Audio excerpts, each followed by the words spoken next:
because I think that would be fun.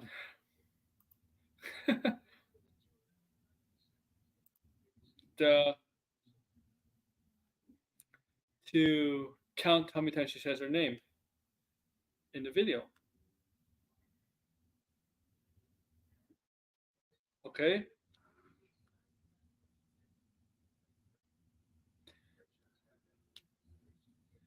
Nearby, man, nearby. But I just want to watch this review with Blinded. Hopefully come on soon, man. All right. If you can hear me, I gotta check something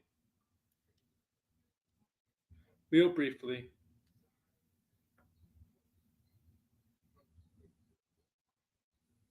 Real briefly on my YouTube channel.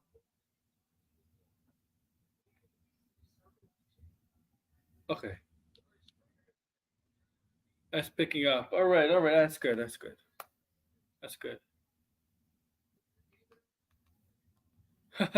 Sorry. All right. Here it is. Okay. This is the stream.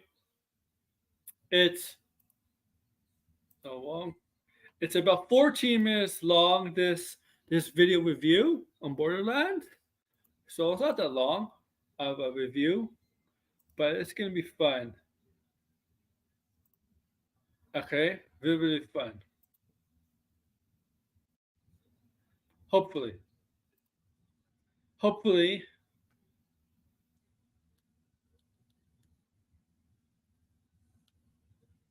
Uh, I'll wait for Blinded. To come on. But we're gonna do the count of CATE Blanchette's name mentioned in this video. We're gonna do the count. So I'm gonna put each chat in the chat. When she mentions the name, I'm gonna put the number. Like 1, then when she says her name again, 2, name again, 3. You get the idea. Each time she mentions CATE Blanchette's name. Okay?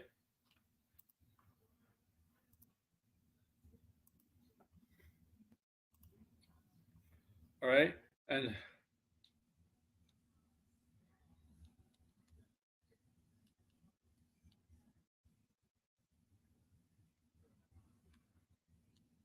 all right.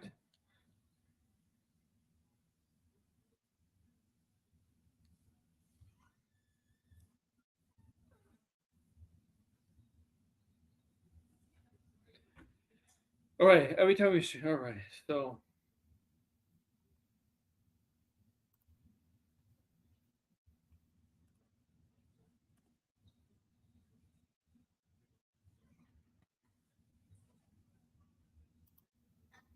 all right.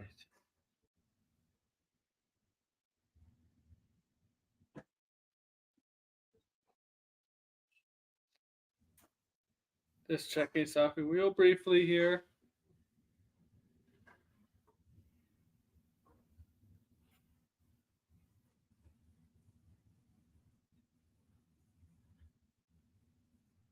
All right. Oh, that's not. All right. All right. Let's get into this. Get this. Blind will come in when he's ready to.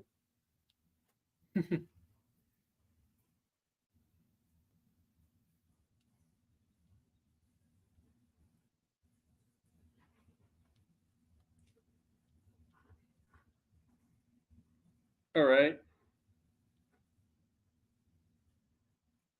All right. Let's do this.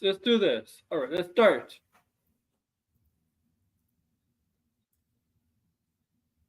Borderlands with the closest thing possible, and that's two-time Oscar winner CATE Blanchette as the star. 1.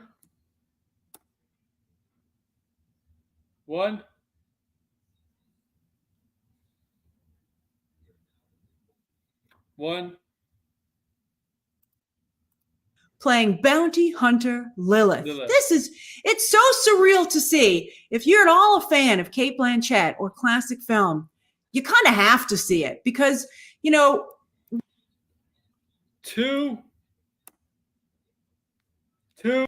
Second time she says it. What if if they made these types of films that they make today back in like the heyday of Hollywood? Would we see these classic stars in these films? It's really fun. Yes. Yeah. Yeah. I think so. I think so. You,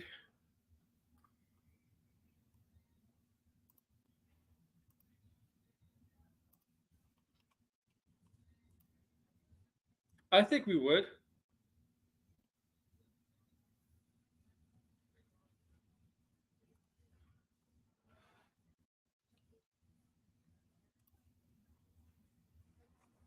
Okay.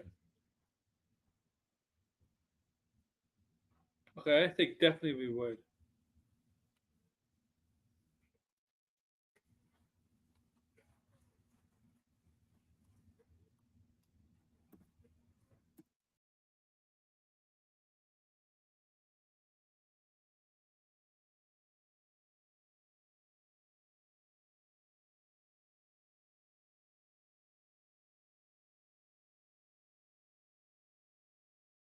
About that, but yeah, we definitely would see it back in their heyday for sure. We definitely would. Fine, there's Blinded. There's my partner in crime, Blinded. Hey, Blinded, what's up? What's up, man?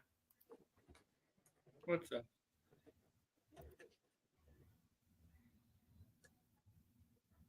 Okay, my headphones wasn't plugged in. Okay, yeah, I can hear you now, man. You're fine. Your mic's on. You can hear me fine right Yeah, now. yeah, I can All hear right. you. Yeah. So we're playing a game, Blinded. We're in the chat. We're putting in how many times she mentions Kate Blanchett in this review. So far we've Oh done man, yes. this would be a drinking game, but I don't drink, so. Neither But do I. but god damn, this is crazy.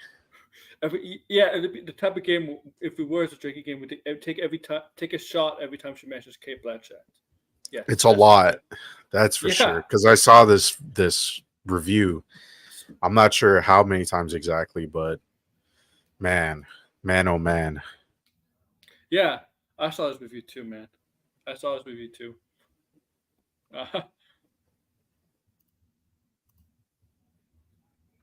Funny to think about. Usually the formula, even today, is that they usually go with an unknown. And then that actor gets elevated through the comic book material and then tries to graduate to like the real acting.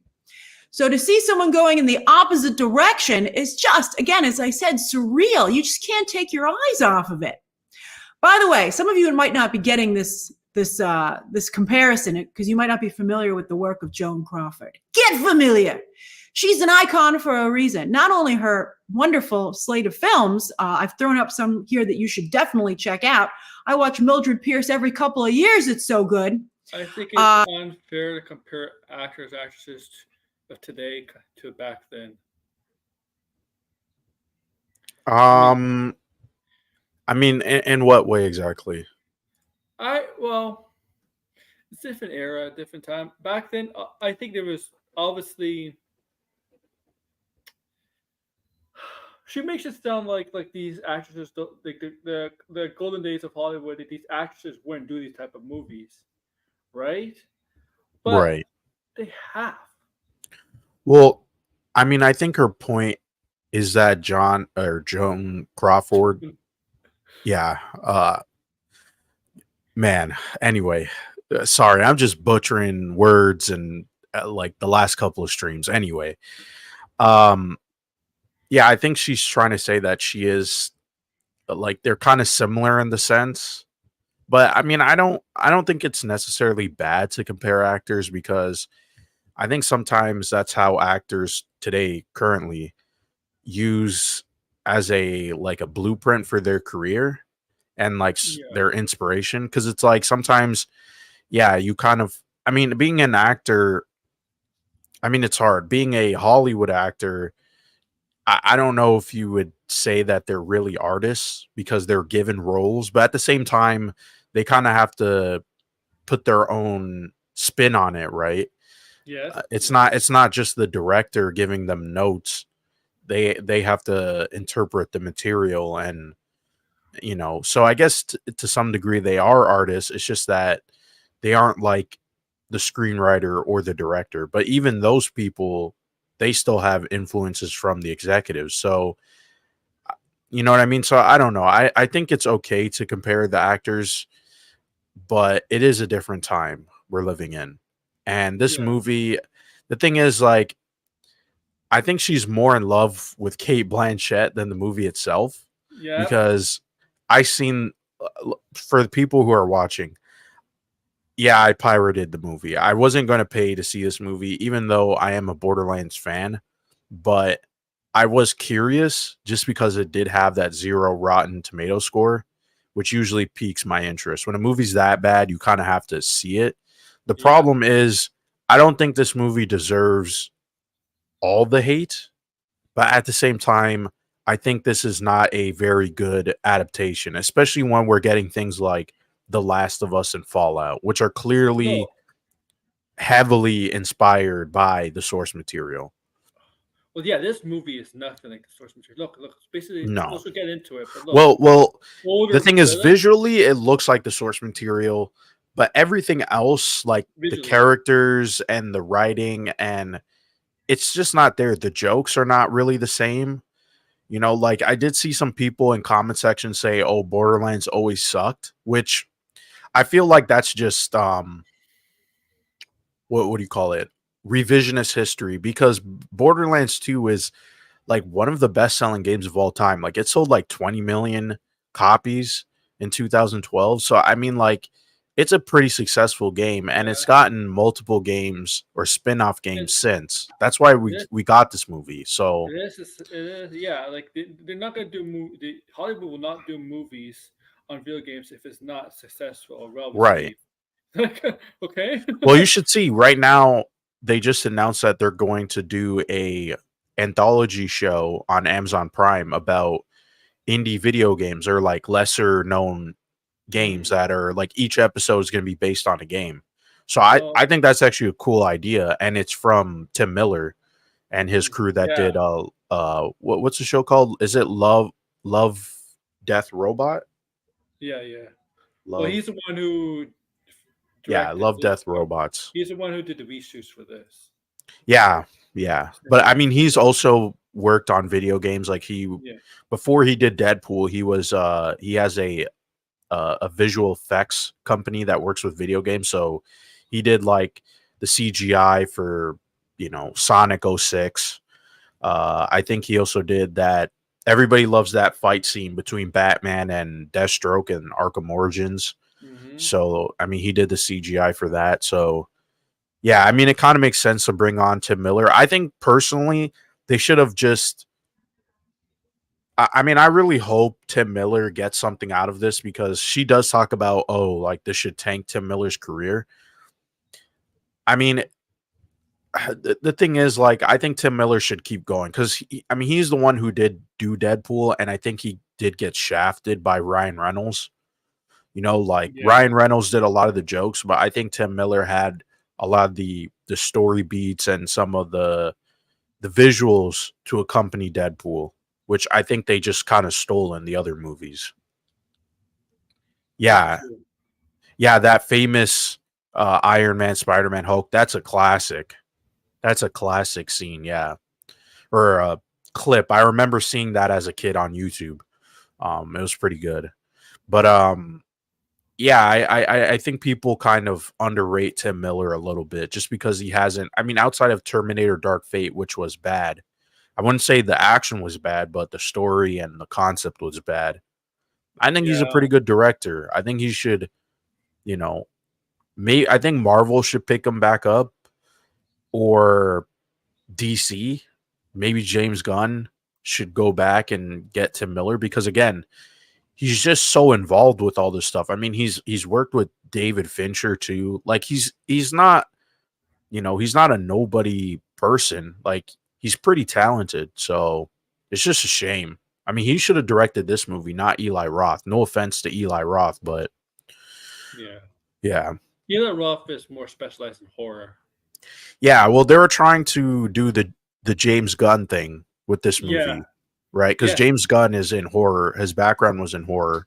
Yeah. You know, he did trauma movies. That's how he started his career. And then you know, a couple of movies later, yeah, he did Guardians of the Galaxy. And this is clearly a Guardians of the Galaxy ripoff. When you watch the movie, it's like, yeah, Guardians of the Galaxy with a little bit of Mad Max, but you know, that's not Borderlands. The thing is, you know, it's kind of funny how they got Fallout right, but they couldn't get Borderlands right because it's very similar. Fallout is like a lot more story. Well, Borderlands is heavy on story too. Okay. It's especially there's a lot of lore to Borderlands, especially with the corporations, and this movie's biggest sin was the villain, because I think most people don't even remember the main characters from Borderlands 2. It was the fact that Handsome Jack was such a good villain. He was like pretty much, I mean, he was the villain, but he was almost the protagonist because you constantly hear him in the game, and he had the best lines in the game. So, you know, the guy who, I can't remember the actor's name. I've seen him and stuff. Hold on. Let me Google it. He's pretty mid in this like he's barely in the movie, or at least the parts that I saw. Let me see. Oops. I'm trying to say, like, who was Marcus? Was his name Marcus? Was he the villain? Marcus. No. Sorry, this is the guy who does the voice. The opening voice, I think, of yeah, but anyway, continue. I'll find it. Really an incredible talent. And Joan Crawford was around like before the talkies, I think. You know, like Joan Crawford really was Hollywood. But also, she has reached legend status. You know, not only with Mommy Dearest, one of Faye Dunaway's best performances ever, but then, of course, the recent feud, Betty and Joan, that, you know, which is the best feud. I mean, there's only been 2 feuds, but it was by far the best of the 2, which was also iconic. Joan Crawford, you know, really worked hard. She was very camp, but in a good way, very melodramatic as an actress. But she also played really strong female characters, particularly as she got older, wanting to show that these women still had a lot of vitality. And so to see Cate Blanchett doing the same thing. 3. That's 3. Yeah, 3 times. Right. Okay, so the villain was Edgar Ramirez. Oh, Edgar Ramirez, yeah, I know. Yeah. He was the villain, and he wasn't a very good villain. Like, yeah, I don't know who's. Oh, there's a couple of things with this movie. I mean, like Jack Black. I don't think she talks about Jack Black in the review, but he is, I would say, arguably the worst part of the movie. He does such a bad job as Claptrap, and I like to the point where people now think Claptrap in the movies like that in the game. The thing is, it's funny because in the movie he's this annoying sidekick, but in the game he's a parody of the annoying sidekick. So like they completely got it wrong. Like in the movie, you're supposed to make fun of that. Yeah, you're supposed to make fun of that, and he's kind of self-aware of it. And yeah, in this movie, he just shows up. Cate Blanchett is like, "Oh yeah, you're just annoying, you know," and she shoots him, and then he's like, "Oh, I can help you," and they're trying to get him away, but he just keeps coming back. Like, in all honesty, maybe, I mean, especially with the team, because there's so many things with this movie. The team that they have here isn't even. It's all over the place, right? Because they have a couple of people from the first game, and then they have like the big psycho guy. He's from the second game, yeah. As well as so, and I don't know if Tiny Tina shows up in the first game. I haven't played the first game, to be fair, but the thing is, the main characters of the first game, they come back in the second game as supporting characters who help you on your journey. And that seems to be the tradition. They bring back the protagonists in each game, right? As like the supporting characters. But I mean, they missed Brick and Mordecai. Those characters are not in the movie. Those characters I think would have worked better in the movie personally, but it's just a mess, right? And Kate Blanchett, and this is funny too. I mean, this is going to be a long-winded rant just because I know Borderlands, but in the movie, Kate Blanchett is like a snarky, like she's kind of like Star-Lord, but a really bad Star-Lord, like someone who's not relatable at all, just like a complete asshole. And I don't even know why we're following the character other than the fact that she has this special connection to the plot, because essentially in all the Borderlands games and in this movie, the goal is to open the vault, right? And the vault has these well, one, it has a monster, and two, it has treasures that are, you know, super expensive, and everybody is trying to get the treasure, and it sort of causes this like Mad Max world where everybody's just a scumbag trying to kill each other just to get this treasure, including the corporations.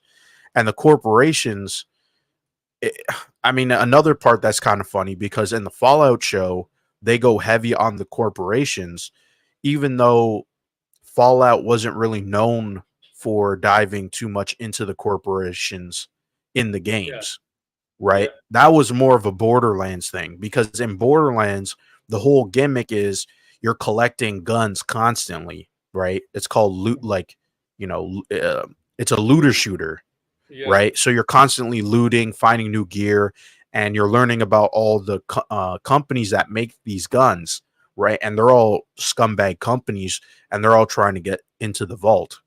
And so Handsome Jack, who's the CEO of Hyperion, I'm pretty sure it's Hyperion, they are the main antagonists in the second game, and they pretty much become antagonists in the third game and some spin-off games because they were so popular.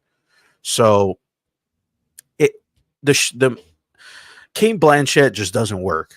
One, she's not snarky, and to be honest, maybe people are not gonna like this, but I don't think the whole snarky asshole type really works with female characters.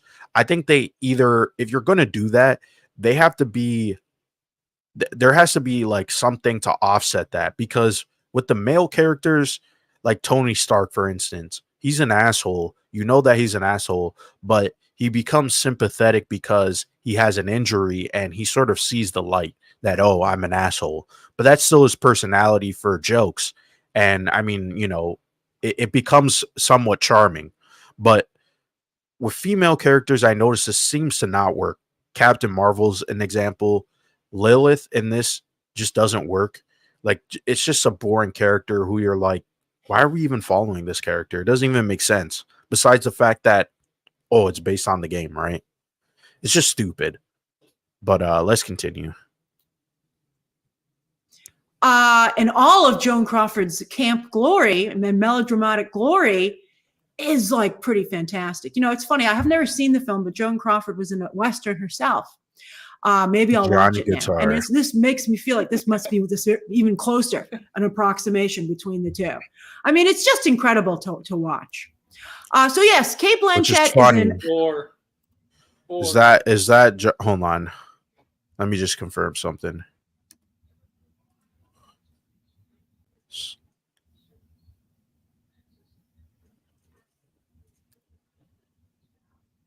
Okay. Yeah. The Johnny guitar, she put that on screen. I was going to say, yeah, you know, they play the Johnny guitar song in Fallout, but yeah. Oh. I just wanted to make sure that it was based on like the song came out with the movie, right? Cuz I'm like, oh, I didn't know that. But anyway, it is true. So here's like a whole Kate Blanchett segment for like 2 minutes. Yeah. 2 minutes. A lot of this movie. It was just really incredible to see. And the fact, and you know, again, it's not just a paycheck gig. She's taking it very seriously, which I really appreciated. Yeah, she did take it seriously to a point where she actually bought a PS5 just to play Borderlands. I don't even know. I mean, the thing is, yeah, she's playing. Well, here's the thing, right? In the movie, she's a snarky asshole kind of character, but that's not Lilith in the game. At least not in the second game. Because in the second game, she's pretty helpful, right? She's trying to guide you to the vault. And so she kind of like is the main, like, she's the one guiding you throughout the entire game. Like, she shows up in these visions that you see, and then you meet her and you have to like defend her base and stuff like that. So, but I never got the impression that she was like the snarky, like, asshole character or the straight man. She's pretty like lighthearted, like, more, she's not a straight character and she's not sarcastic at all, which is funny because the character who she dates, which again, I didn't finish this movie, so I don't know if there's a romance here, but she's supposed to be in love with Kevin Hart's character, which is Roland. And in the game, Roland is pretty much a straight man. Like, he has, like, the whole joke is that he's way too serious, right? He takes everything serious, and he's this jack, really tall dude who's a soldier, which is not what Kevin Hart is at all. No. And in fact, in the movie, they try to maybe make him a straight man because even though Kevin Hart has jokes in the movie, he's taken seriously, which is weird, right? Because it's Kevin Hart, and we all know he's a jokester. He's a comedian. Yeah. Again, when you're watching this movie, it's like, it's more like baffling that this movie got made because it seems so, it looks like the games, but then it's almost like they didn't even bother playing the games to see how it was written or like how the characters work. And it just seems like really out of date in comparison to what we've been getting. And I think that's why it's more like, this is not Madam Web level of bad, in my opinion. It's bad because it's like soulless. It's like, it's almost like they stripped away so much of the identity of the movie where it just doesn't exist. It's just like whatever, Watching the film. It also made me think about what Marvel really had, or in some ways could still have, with Hela, because Cate Blanchett did return. Cate Blanchett, that's 5, right? Yep, 5. I gotta stop it. To do the voice for What If Season 2, Episode 7. And clearly, when you see this movie, she's willing to go all the way with live action and can go all the way. So I'm like, man, someone at least send this movie to Kevin Feige so we can get some more Hela. I mean, Cate Blanchett really did. 6. I think you should play Borderlands sideways. I would recommend playing 2 and the Tales of the Borderlands, the first game from Telltale. Those games, in terms of the story, I mean, gameplay wise, they're dramatically different. So if you're into first person shooters and like RPGs, then yeah, Borderlands 2, you should definitely check it out. It's also co-op, so if you have friends who want to play it, they can join in and, do missions with you. It's a fun game. I liked it. I bought it like twice. I had it on PS4. I even had it on the PS Vita. I never played it on Xbox 360, but it's been a game that comes out, it's like Skyrim or like GTA 5. They always like bringing it back, right? But man, yeah, Hela role compared to this role. I mean, she was fine as Hela. Like, I don't think she was. I don't think she was doing her best as Hela. I don't think I think she was. I mean, Hela in comparison to Lilith is a lot better. Yeah.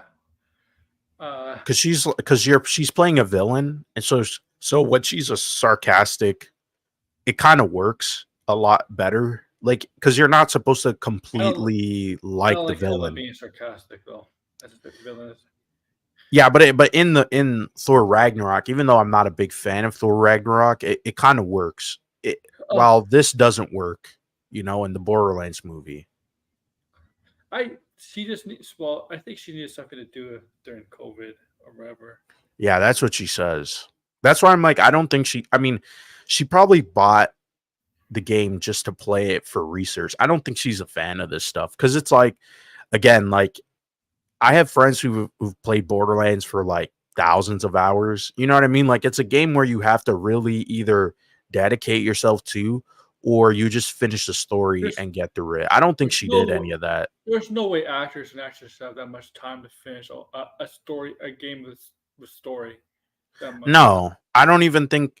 Well, I mean, I don't think Eli Roth You played the you don't know. game Do either. that, let you know what, if you're gonna let the directors and the producers let them do, or the writers do that for you. Yeah, I mean that's what they should have done, but In this case, I mean the thing is, we know that Craig Mazin wrote a script that was supposedly good, and then they hacked it up. So, Yeah. and I think it's pretty clear that this movie was supposed to be rated R, and that's why it was good because it was faithful to the source material, while also maybe modernizing it, making it a little bit more Is fresh. it a mature rating game? Yes, Okay. this is a PG-13 movie, Yeah, it's PG-13. which doesn't work because They're trying to get the kids into this. That's what they're trying to it do? doesn't work. It doesn't even make sense. Like the kids who, first off, one, there hasn't been a main Borderlands movie in 5 years. So if you're trying to aim at teenagers, they haven't played Borderlands. It's not. You know what I mean? There hasn't been like a new game in years. No, I don't even think. Hold on, I could be wrong. I'm gonna look this up. I don't even think there was Borderlands skins No. in Fortnite. Hold on, I'm gonna Google this. Okay, there was. There was a Psycho and there was Claptrap. So but that was 5 years ago. Actually, 2020. So that was 4 years ago. Okay, so that's fairly recent. But I mean, you know, it still hasn't gotten a new game. It's really the people who really like it are definitely in their 20s to 30s at this point. Because again, that second game that was popular, that's almost 12 years old now.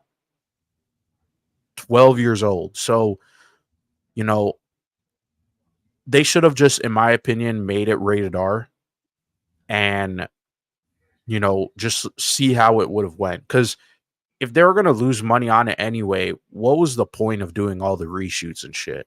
It was like, it's almost like these studio executives go like, oh, how can we make as much money as we can? But if it's a bad movie, no one's going to see it. No. Who cares what rating it is? No, for sure.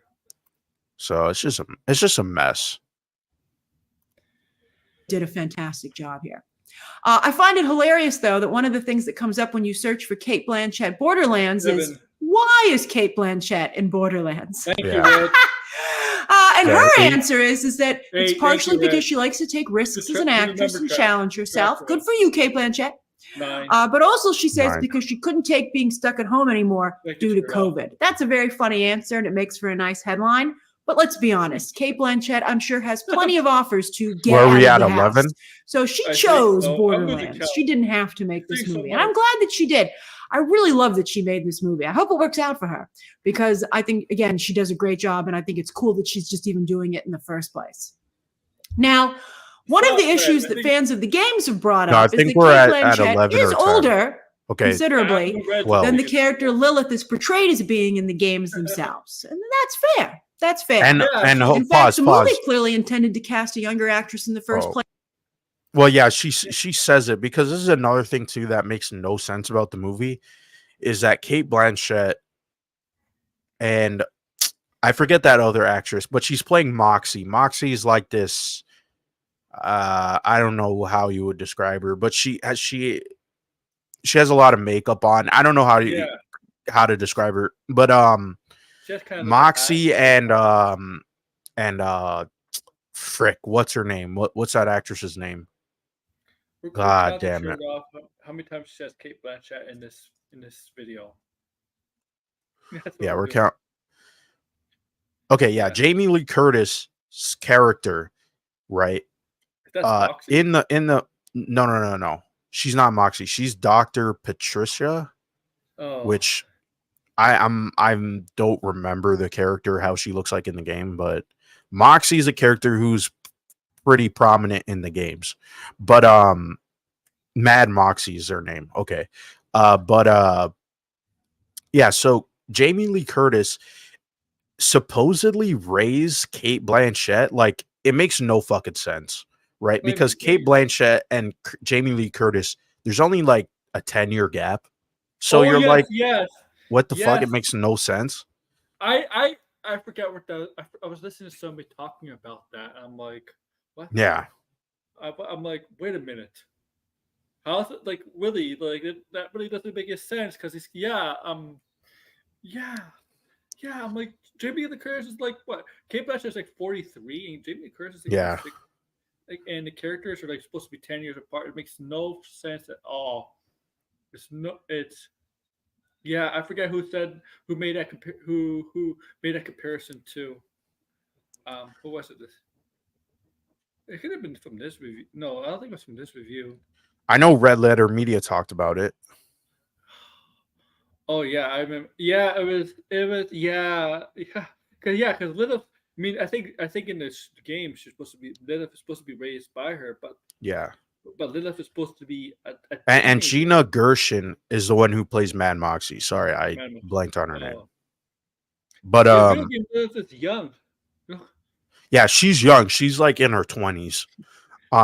So it doesn't like, first off, it doesn't make any sense. And then on top of that too, when you see an older actress or anybody who's older and they're supposed to play a young character,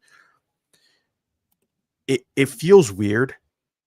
But if they didn't acknowledge it, I don't think it would be a big problem. You're just like, okay, whatever, right? But in this movie, they acknowledge the fact that she is older, because when she's like doing like some action stuff, she starts saying how she's too old for this. And you're like, what? Like, how old is the character supposed to be then? Hmm.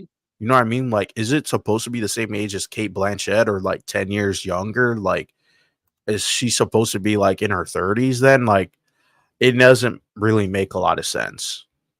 It really doesn't Oh, make a lot of sense. I don't know what they were thinking there. Seriously. No, I when I Sure. saw, when everybody saw the casting, I think that's when we knew it wasn't going to be good, because it's like Kate Blanchett just seems really random. I mean, yeah, she's a good actress, but like, you don't just because she's a good actress doesn't mean you stick them in random roles. Like I don't. I think that's totally backwards, right? It's like, Yeah. if there's a role that fits an actor, no matter what it is, like, that's why it's like I don't really care about race bending, because it's like, well, if the actor is really good and they kind of fit with the material, why not just cast them? Like, who cares about the race unless it's important to the story? Then that's different, right? But Yeah. like, um, you know, like Jim Gordon in the Batman, like, it works, it's fine. But when a character is supposed to be younger and they're supposed to be kind of like not super experienced but still well versed, but then when you see this older woman in the role, you're like, it's totally disconnected. Like, everybody in this movie, in my opinion, is miscast. Every single person. Jack Black, Kevin Hart, Kate Blanchett, they're all miscast. They don't fit the characters. They don't look like the characters. They don't speak like the characters. So the writing is wrong. And the writing doesn't match the actors who have been cast as well. So it's just a mess of like, of a movie, in my opinion. It's just like, yeah, it's competently made. Like, you could still watch it and be like, I'm sure there's gonna be people who like years later come back and say, "Oh, the Borderlands movie wasn't as bad." You know what I mean? As Oh, people thought it was, but there's still parts that are not great, right? Like I Claptrap. we get that all the time with movies. Yeah, I Oh, could see that with this movie. Not like Madam Web. You know what I no. mean? People will be shitting on Madam Web for the rest of time, Oh but yeah. Yeah, but that's true. this.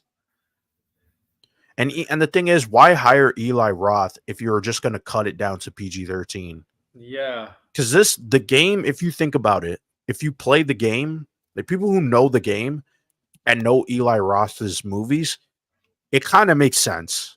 Like, the game is very gory, it's very dark, it has this very twisted sense of humor. And that's Eli Roth. That's pretty much all of Eli Roth's movies. Mhm. Jeez, I can't even talk. But he has like a very dark sense of humor. He makes Yes. horror movies.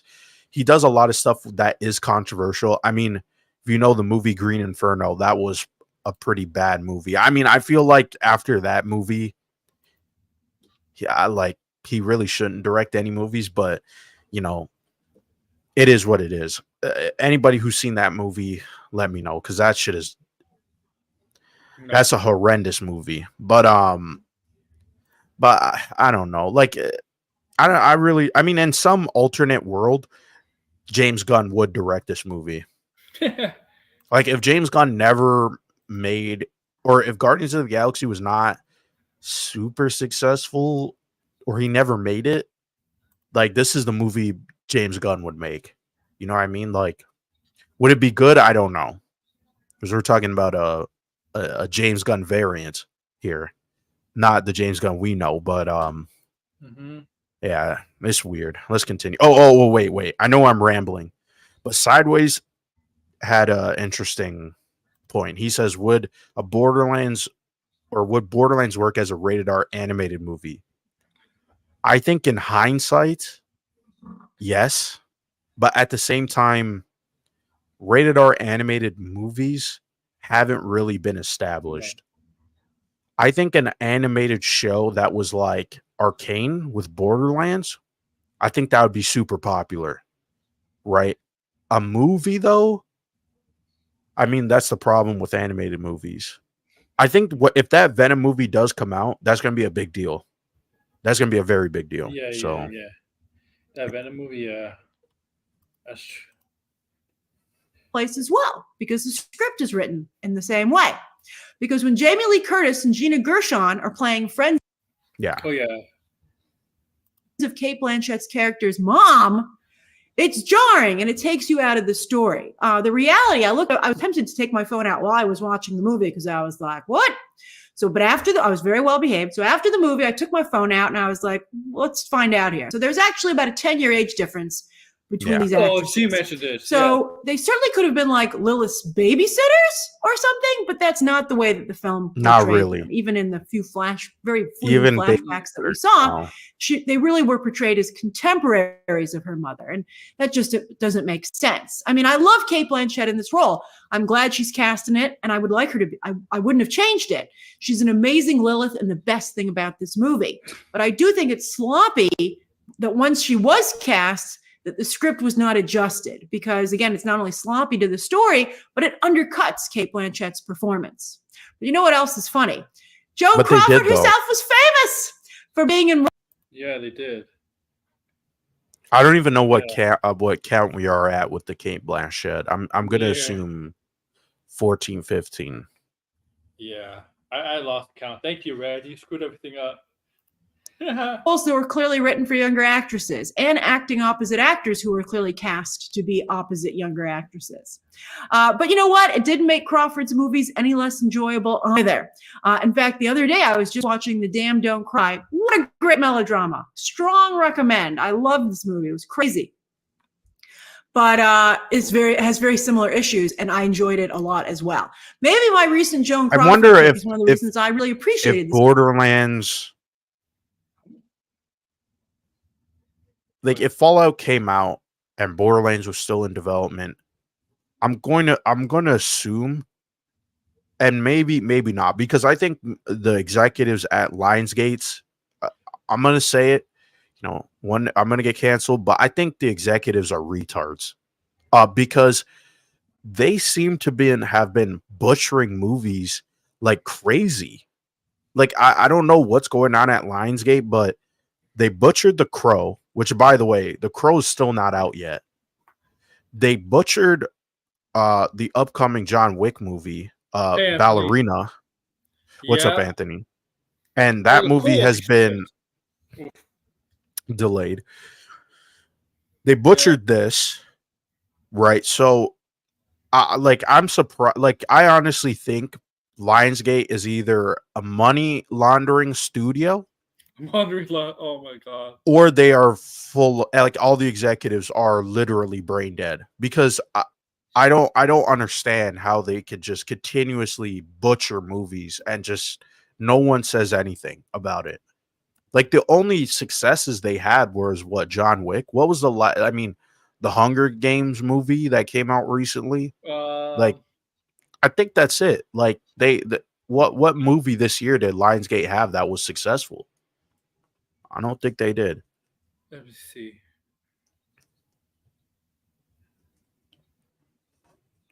Um, upcoming films. That's upcoming films. See. Um, I, no, not none.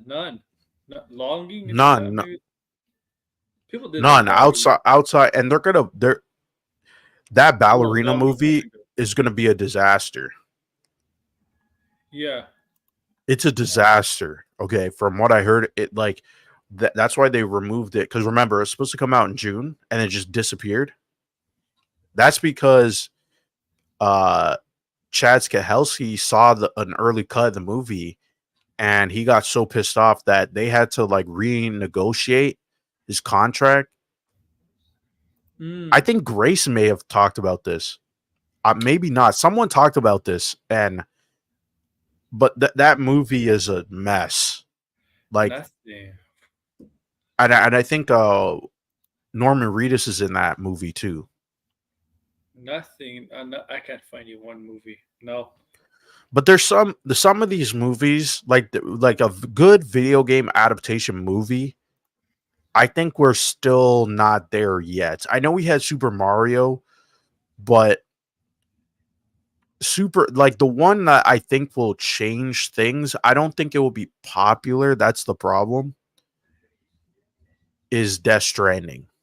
The Death Stranding movie, I Yeah. think if it comes out in the next 3 years, I think that could be a big deal. Oh, Megapolis is a Lionsgate movie. And if it can make as much as Civil War, because it's A24, if it can make as much as Civil War, I think that would be a big deal for video games. Yeah, Lionsgate hasn't been. Yeah, I can't. A Sly Cooper film. Yeah, I can't even find. Yeah. I can't find one recent movie from Lionsgate. It's not out yet.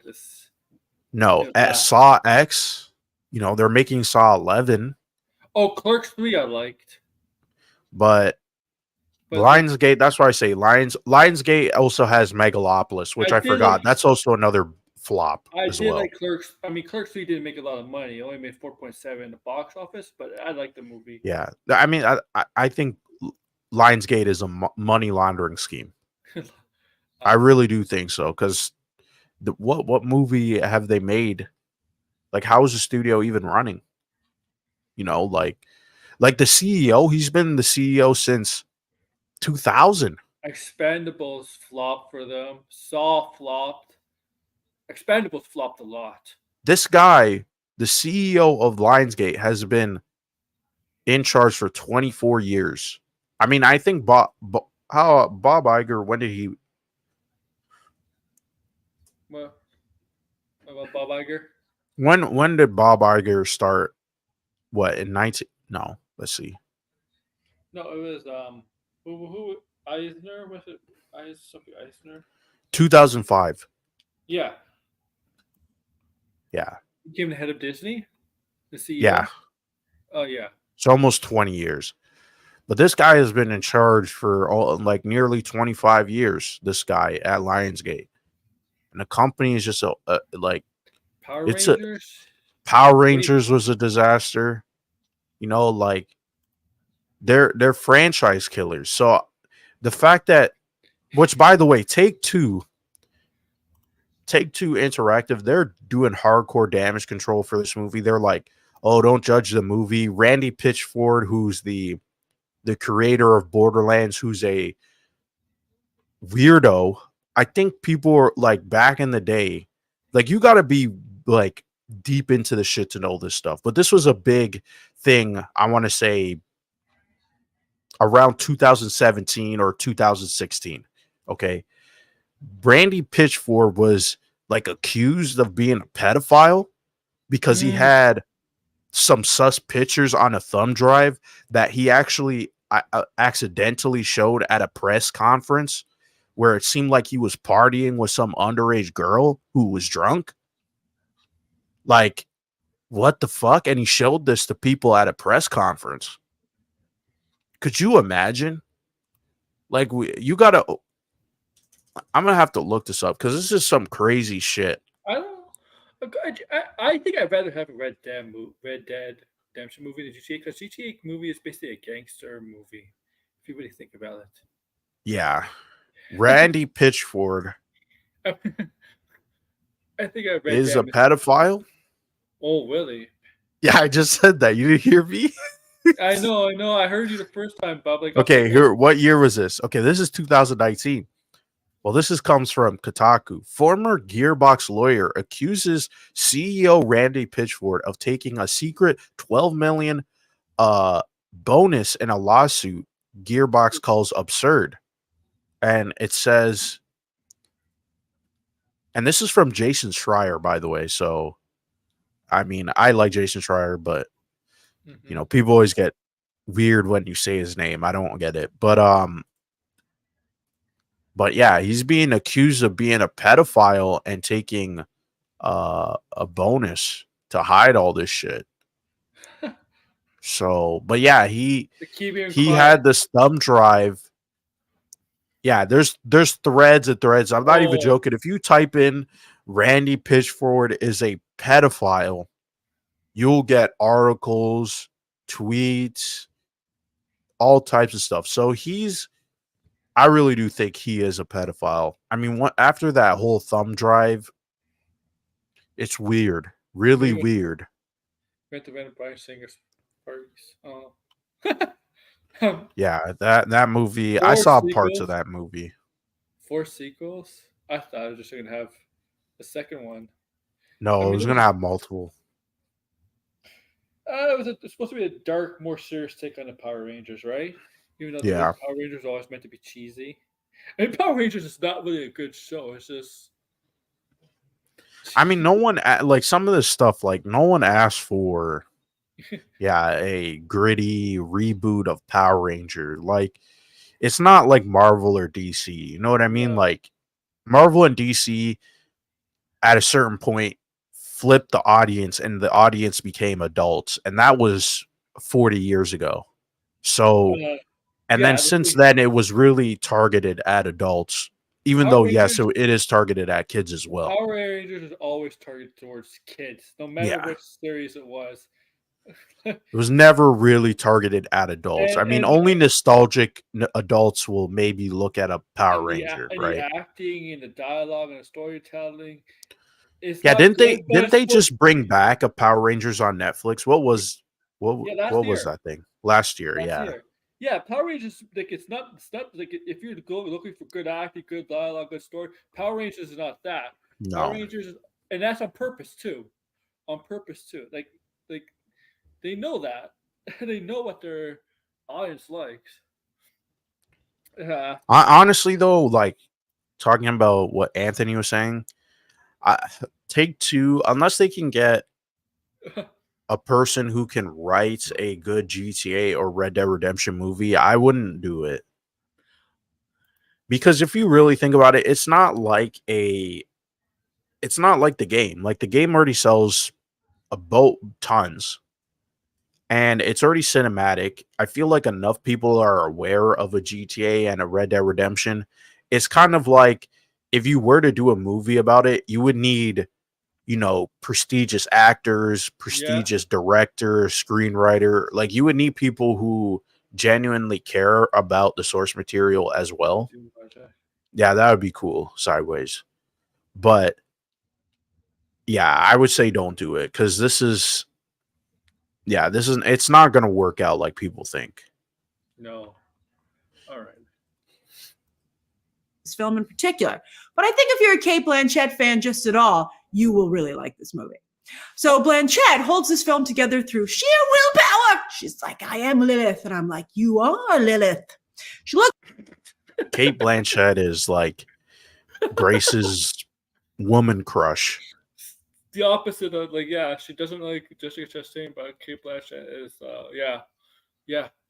she's just obsessed. She's crushing on Harrison Ford's Red Hawk. She's crushing on CATE Blanchett. Yeah. Oh my god! Oh my god! She should just review Kate Blanchett. That's what she should call it, Kate Blanchett. She should. I mean, I wouldn't mind seeing a review of Kate Blanchett. All right, but we got to go in excruciating detail. Yeah, for sure. It's just as funny as hell, though. It's kind of funny, though.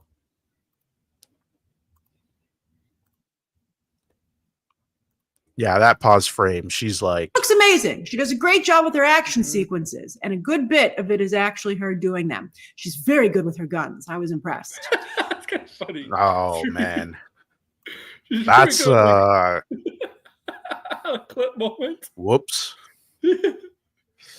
Poor choice of words.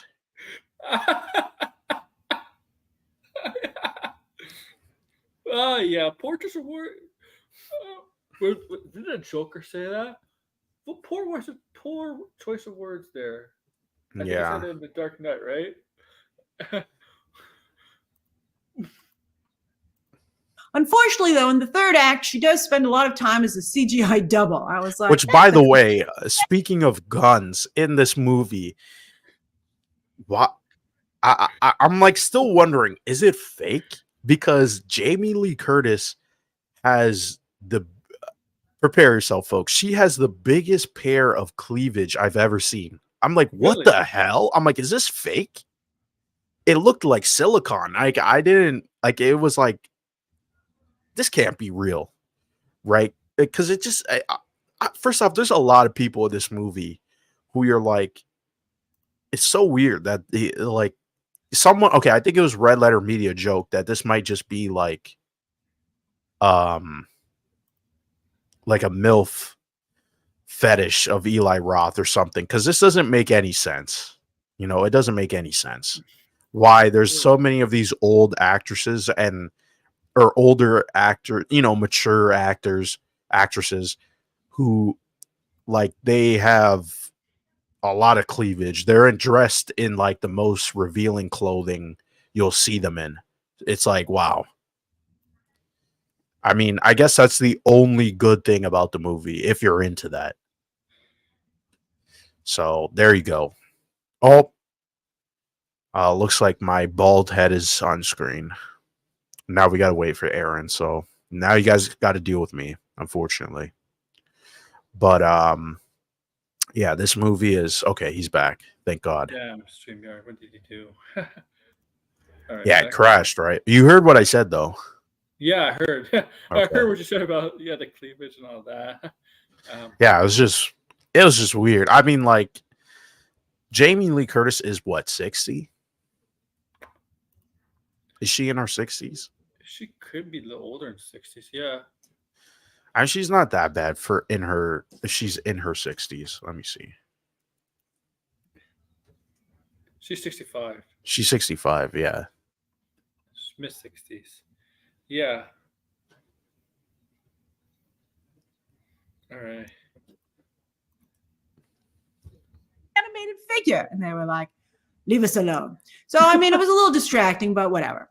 But again, as I said, it isn't a paycheck gig for Blanchett. It's obvious she really wanted to play Lilith, and she puts her on. It was a paycheck. Yeah, it was a paycheck. I mean, that's what I'm saying. I don't believe that she's a fan. She was like, I'm in love with the source material. It's a very video gamey property, right? She once she signed up for it, she didn't know anything about it. She had to buy a PS5 just to play the games. Right. Just to play. And I don't even think she played the games for very long. It's not like I guarantee you, I'm gonna compare this to Mario, okay? The actors signed up, Chris Pratt, Taylor-Joy, all those. I guarantee you they probably played Mario. Yes, Mario's more popular. Yeah. More role I know, but I mean, who hasn't really played Mario? Yeah. Even if you don't play games, I think you've probably at least played it to some degree. So, I think it's a little bit different. Yeah. Well, there's some people in the acting community that are gamers and some are not. Kate Blanchett, you could tell she was not a gamer. No. I mean, you know what's funny? Speaking about that Mario stuff, like Grace was saying, "Oh, I'm not really familiar with Mario," but yet she told a story about playing a spin-off Mario game. So It's not that's what I hard to mean. Like, there's people who have definitely played a Mario game to some it's not degree. hard to understand Mario game. It's Yeah, so simple. Like I mean, you know, the thing is, I mean, the brilliance of Mario, the mainline Mario, is the fact that it is accessible for kids, but it's still kind of challenging. Like, especially when you get into the like secret worlds, like the new Mario World. I'm not sure if Mario World, Mario Wonder. I'm not sure if you played that game, but it's a I really good haven't. game. Yeah, yeah, I enjoyed it. I might go yeah, back and play it again soon. So yeah. I have. Yeah, yeah. Don't worry, I play it because I have the game. Yeah. yeah, Uh, yeah, yeah. I mean, they're challenging. Yeah, like yeah. When it became 3D platform, when you have to go for the stars or yeah, whatever, when you have to collect the stars or whatever game they use instead, yeah, it becomes more challenging. Like Mario used to just be, side scroller, and just you have to do some. There is some timing mechanisms in the side hmm scroller games, right? You don't want to get, you have to make sure where you have to precise when to jump, right? Take your time, because there's certain obstacles. But really, when you got to this 3D platform Mario, is when it really have to when they really expanded your mind. When you have to expand the player's minds to how they acquire a star, because like it's challenging. The Mario games are challenging, and yes, like video games were intentionally meant for kids. Like when they came out, they were meant for kids, right? They were meant for kids. But over the years, they became more adult oriented or teenager oriented than some adults oriented games, right? Like video games were really meant for kids, yeah. right? I mean, But like I yeah, think with most, I mean, the thing is, I feel with like a lot of the media, like movies and video games and comic books, like movies started off as like, you know, with the Nickelodeons and like kids would come in and pay for $1. I mean, adults would too, because it's like the technology and stuff. But it was very much like gimmicky. You know what yeah, I mean? All of this stuff that we're all watching now, like, yeah, at some point it did start off as like really for kids. And then with movies, a little bit different, of course, but you know, they evolved into something else. Right. yeah. So they're a form of entertainment. That's why it's kind of like It's it's stupid when people are like it's made for kids or whatever. It's like things can be targeted at kids, but I sometimes not all of it's for kids, right? Like, come on. I would say as graphics improved, because the thing with people outgrow toys, right? But a lot of people don't outgrow video games, right? Like you, right? People don't really truly outgrow video games. They still grow up with video games. Like video games is like a hobby, a toy for older people, right? Toys is not. Toys is a collectible, and yeah, people do collect video games, um, but yeah, it's a good point. It's a good point. Like it's probably like in the 80s, maybe when Super Nintendo and Sega Genesis came out, games were more meant became started becoming a little bit more for teenagers and adults. Like Mortal Kombat, for example, one of the first to go more not for kids, right? Right. Like, and that got a lot of that got. I mean, Mortal Kombat was one of the few games. It was one of the games that had a lot of attention, negative attention on it because of the blood and the fatalities, right? Like my kid can't play this, right? Right. Um, all in it, and it's a performance that therefore is a lot of fun to watch. I mean, if we can have actors like there's been, Liam Neeson started a trend of older actors doing action movies, so why not act?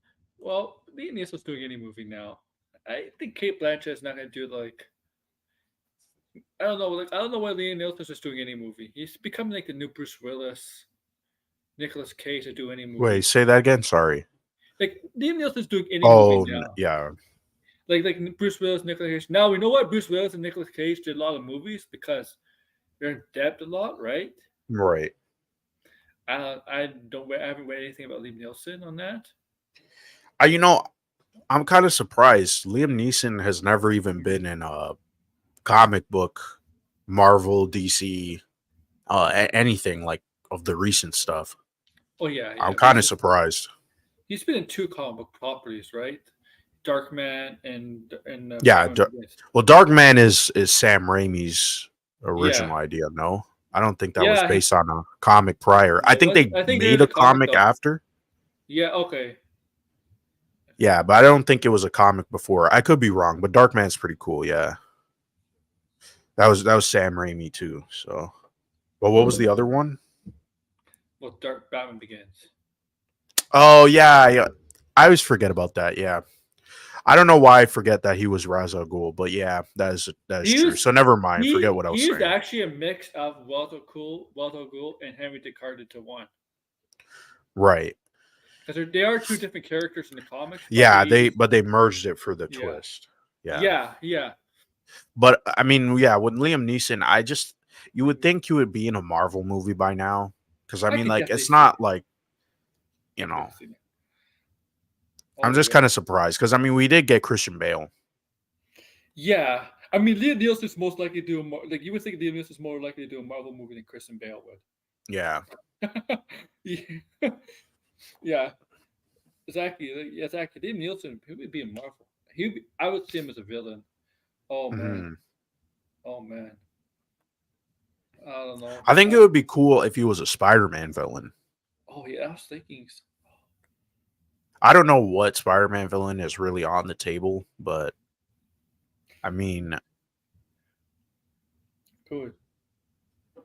Yeah. I I mean, mean, in like, I don't know, because also Liam Neeson is pretty tall. He's like 6'4". yeah, he is. So I mean, I don't know what angle you would want to go with. Spider Slayer. Spider Slayer. Is Yeah, that that might be an interesting is that choice. Smythe? Yeah, Smythe. Yeah. He could be the father, like in the anime series. I don't know. Yeah, and Liam Neeson as a Spider-Man villain would be pretty good, I think especially going up against Tom Holland. he would if it wasn't a Spider-Man villain. I think he would have been a good Tony Masters Taskmaster, but they butchered that already in the Thunderbolts. Yeah. That's a horrible Taskmaster costume. Looks CW-ish, man. Looks really I mean, CW. I mean they got Harrison Ford to do Thunderbolt, but I mean he could have made a good Thunderbolt too. Yeah. I mean, yeah, he could have been a good, I guess, Yeah, Ross, Thunderbolt Ross. Yeah. uh, Silvermane. I mean, the Craven trailer, we got the Rhino, but this guy actually Right. transforms into a Rhino. He's not, doesn't put on a costume, transforms into a Rhino. We got Chameleon in that trailer. That trailer was Yeah. gory as hell. Oh my god. Yeah, I was a bit surprised. Like, I think I will see Craven out of Oh, curiosity. I don't think it'll be good, I think it looks more but gory than I think that the stuff looks more gory than Deadpool. yeah, when he was like stabbing the dude in the neck. See that I guess it's because wolf? of the tone too, right? It's a lot more You, serious. you see the wolf in in the snow and maybe in Antarctica and Hmm. not Antarctica but probably in the north and in the north, right? The wolf just ripped off the guy's arm. Right. Oh my god! Yeah, it looks weird. I mean, especially with the rhino and like his powers. It's still weird, but like I'm mildly curious. I don't think It's it's gonna be good, but like, it's certainly better than the Madam Rap trailer. It might be yeah. better than the Venom trailer. But I still saw it. I mean, the Venom 3 trailer had Venom Horse, so I think it might Oh yeah. get the edge over this trailer, but yeah, I think I will see Craven Hunter. If the trailer did not look good, I would have just skipped it, but it got me interested. You know, it was kind of like, okay, yeah, but I'll say this: the mane looks too big on him. yeah, yeah, I still wish Craven wasn't in No Way Home as a villain, because that was Yeah. supposed to be the original plan too. Sideways, yeah, I agree. Because it's just like And now I guess now Craven is not going to ever appear in the MCU, which I think is unfortunate. No. I mean, they really did have a good idea. They kind of messed up. I mean, I get it. Like, No Way Home was cool and all. We got the cameos, but if we weren't gonna do the cameos, like I Well, feel like maybe Spider-Man 4 should have been the cameos, they weren't really cameos. They were more than cameos. extended cameos. Let's just say, Yeah. because it's not like they were main characters like throughout the entire movie. They really show up in that last part of the movie. Oh, that's true. But the villains, the villains but the villains were there. But I mean, like Craven, I think the Craven idea was a lot stronger, and it was right there. It's like Peter's identity's been revealed. Yeah. You know, hunt them down. Yeah, it was kind of a waste of a idea, but I don't think anybody's gonna complain too much. You know what? Now we like in the Spider-Man 2 game, we know Chameleon is still out there. They might as well just put him in the DLC. Don't put him in like the next game. Well, I mean, hopefully they didn't cancel the DLC. Oh, yeah. I think if they don't show the DLC this year, it's almost been a year. I'm gonna say it's canceled. But the DLC is just gonna be Miles Morales because Spider-Man. No, it's gonna it's DLC for Spider-Man 2, right? So I'm assuming you could play as either or. Oh, so he's not retired. No. But I don't know. I mean, we'll see. Like, there's also the Venom game. Like, that's supposed to come out next year. Is that even coming out next year? It's not coming out next year. They would have. The thing is, it is coming out next year. They did say they tend to announce it like 6 months or in advance. So if a Venom game does come out next year, they would have to announce it either, depending on when it comes out. If it's an October game, May, they'll announce it. Like that's the time period they kind of need to advertise. Same thing with GTA. Like GTA, they said they don't want to like showcase too much of it until it's like closer to launch. So that's what a lot of these companies are doing now. They say they still stayed on track despite a strike going on. Yeah. Well, they already recorded all their stuff. That's why they said that. But I mean, yeah, whenever Sony uses a villain, they block it. Yes, I just read that. Yeah. Well, I mean, with No Way Home, they basically blocked 5 villains. Actually, you know what? That is sideways. Now that you mentioned it, I just remembered something. Continue your thought, though. I'll say it because I just remembered it. Sorry. They basically blocked 5 villains for them. Well, no, Sony let them have 5 villains, right? From No Way Home. And some of those are prominent villains, too. Right. All right, let's continue. Okay. Oh yeah. One thing though, Daniel RPK said he was talking about Sony blocking the villains, and then his comment was, "There's not a lot of Marvel or Spider-Man villains left." It's like, are you serious? Like, there's tons of them. Maybe they're not well known, but there's tons of them. Like, come on, man. There's Hobgoblin. They haven't used. Yeah, like they haven't Hobgoblin. They haven't used Smite. Yeah, the Spider Slayer. They haven't. Martin Lee. Yeah, Negative Man. I mean, there's still some obscure characters they can pull through too. Beetle, but like Scorpion. Even though Scorpion's in it, they haven't really used them. Shocker's nothing in it. Shocker's just a henchman in it. Yeah, they kind of. We saw Shocker. I mean, he can come back. Hammerhead, Tombstone. I mean, all the characters that we saw in No Way Home, technically, they can get MCU versions. Yeah, I mean, there's MCU versions of Peter Parker. from different universes. I mean, if they really want to, it's just maybe it Well, won't be the main focus. That's the here's the thing. thing. Here's the thing. Here's the thing. Tobey Maguire's there's a Norman in Harry Osborn. Andrew Garfield's universe there's a Norman in Harry Osborn. Uh-huh. Right? So why not? Right? Why not another universe with a Harry and Norman Osborn? Why not another Green? It doesn't have to be within the full Green Goblin. It could be a different Norman Osborn Green Goblin, right? Right. Yes, Lee, it's a good point. It's a good point. Um, so that doesn't seem just because we've seen a version of them doesn't mean there's another version of them they can use. Mm-hmm. But yeah, but the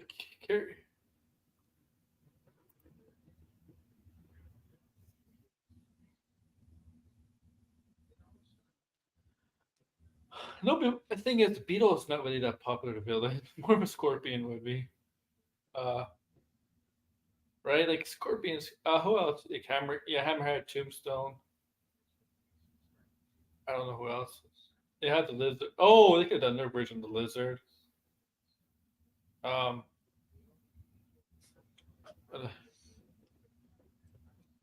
all right. Let's see what else is there. Actresses. I mean, it was just so fun. I also think on that note that it's cool to have a, let's say, mature actress in a role like this, front and center in a video game, comic book style movie, really owning it and delivering just as any actress would, if not better in some ways. It's because, it's freaking CATE Blanchett. It's freaking CATE Blanchett. The way she says it.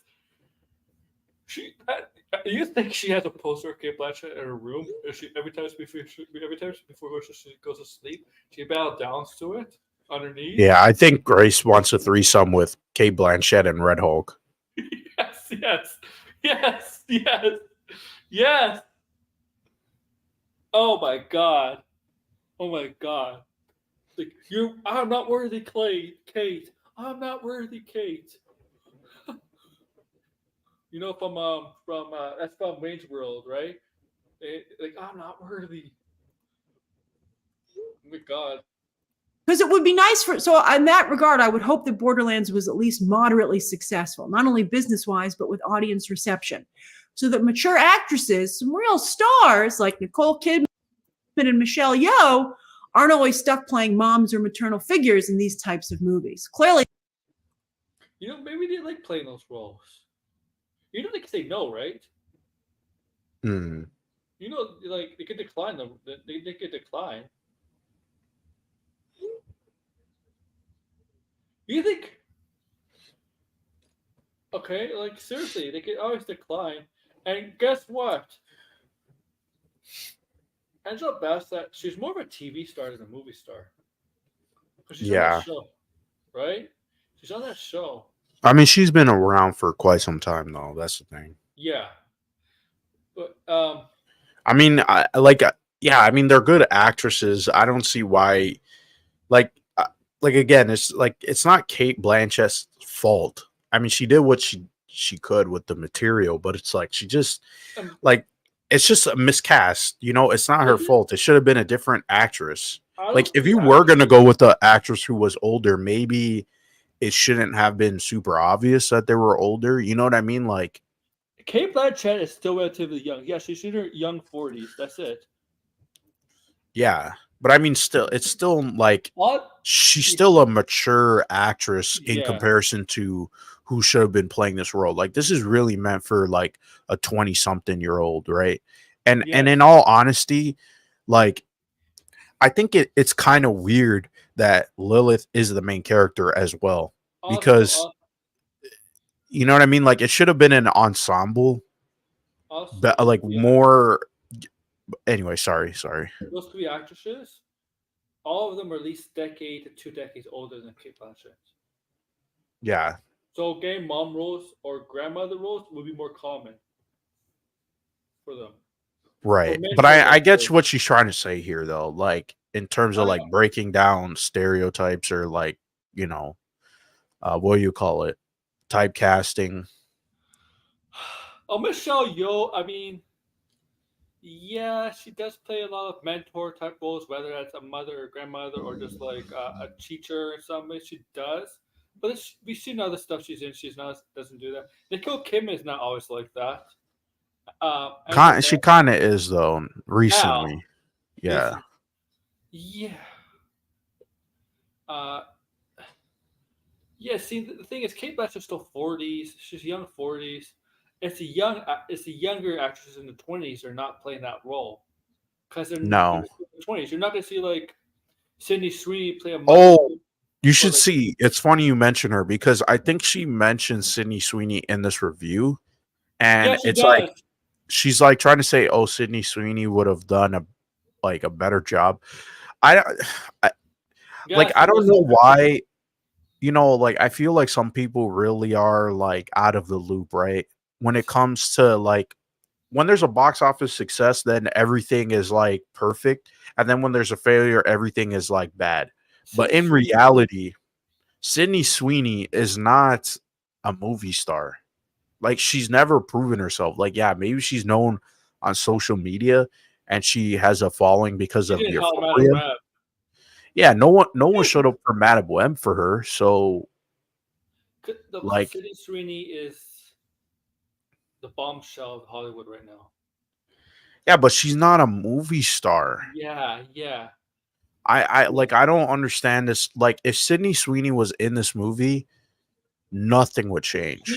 She's what Nothing would change. She was what Megan Fox was when Megan Fox came to rise after Transformers, right? Right. I Like, mean, yeah, Megan Fox probably would have. I mean, 10 years ago, she would have been the star of this movie. yeah. And in all honesty, I mean, Megan Fox is like, what? She's in her 30s. No, she might be in the 40s now. Might be. She's like early 40s.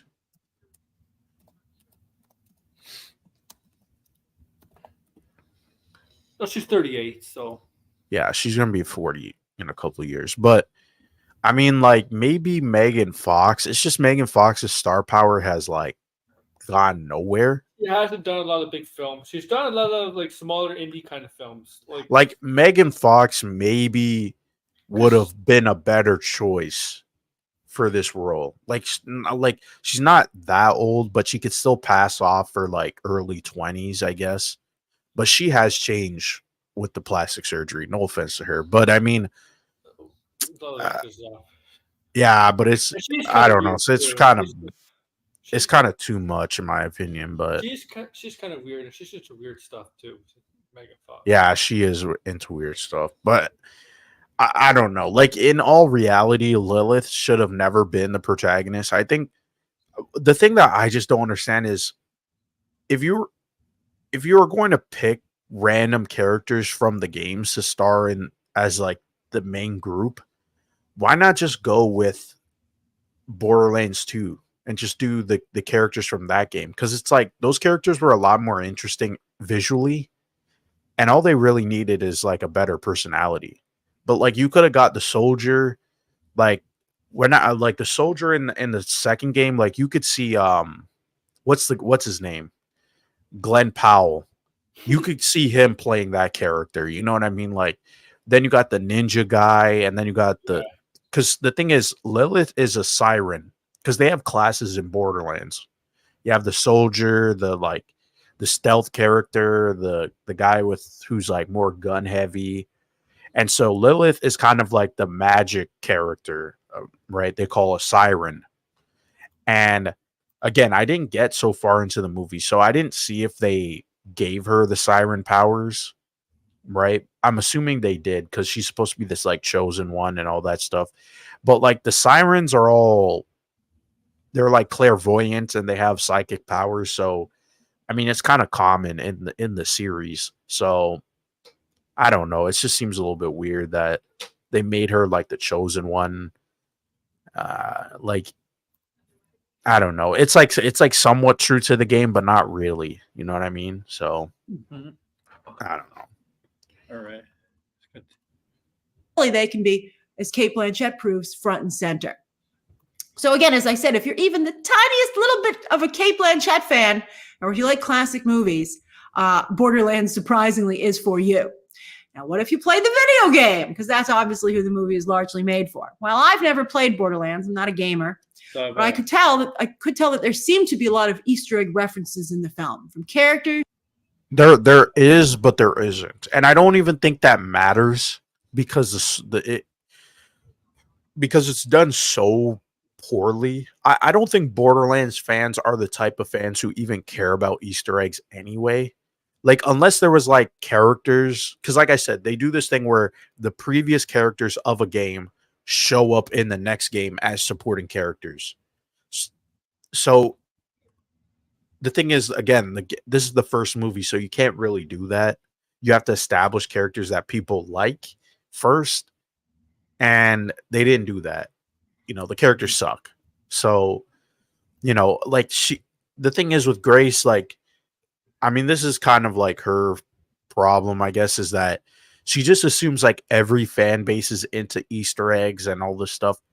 That's not the case with Borderlands. Borderlands is really focused more on like, this is how they act. Is it as good as Borderlands 2? No, then I don't really care. Nobody cares. That's kind of the fan base.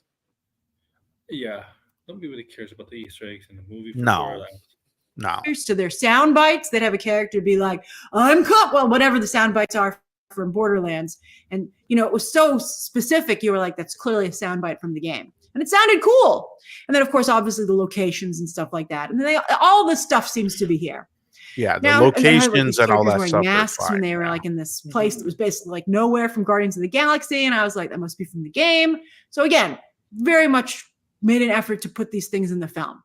So speaking of Guardians of the Galaxy, this is very much that film, I would say, meets Fallout. And Fallout, of course, recently just got its own adaptation on Prime Video, which is phenomenal. And I have to say, I'm sorry to say, better than this movie. Not to say this movie's bad, it's just not as good as Fallout. I mean, and on top of that too, like, even though I like Borderlands, I mean, Fallout is a better series than Borderlands, in my opinion. Yeah. Me too. Like, it's just undeniable. I mean, if you go on YouTube, it's been like this for like 20 plus years. You know what I mean? Like, Fallout is beloved in the gaming community. So Borderlands was beloved at a very specific time period, and then it never recaptured. It was never consistent. I mean, we don't even have a fourth game. We don't know when that's even coming out. So yeah, and the series definitely helps Fallout too. The success of the first season. Yeah. And people are interested. Well, actually, people are waiting from Bethesda. Actually, waiting for Skyrim, but yeah, we're waiting for a new Elder Scrolls. Yeah, Elder Scrolls. Yeah, that's before Fallout. But yeah, I think Fallout is really a very current style adaptation, whereas Borderlands, it's got a 90s vibe to it. Let's just be honest, or early 2000s. What? Borderlands is smaller in scope than in most of today's movies and shows. And it definitely, as has more in common with movies. Fine. Which again, I just don't understand. If it's smaller in scope, why didn't they just make it rated R? Like that, it just doesn't make any sense. Really does not make any sense. I feel like if this was Sony, they may have made this rated R. But, like, and on top of that too, this movie's been in development for the last 10 years. So, I mean, a lot of video games they have scripts floating out there, right? Yes. But yeah, I mean, it doesn't even make sense too, because the game is from like 2009. This is mostly like a 2010 game, right? Where a lot of the trends from that decade came from Borderlands 2, like the humor and the characters, and like everything looks like pop art, like the crassness of it. I'm trying to think of another game that's like Borderlands in terms of like the jokes.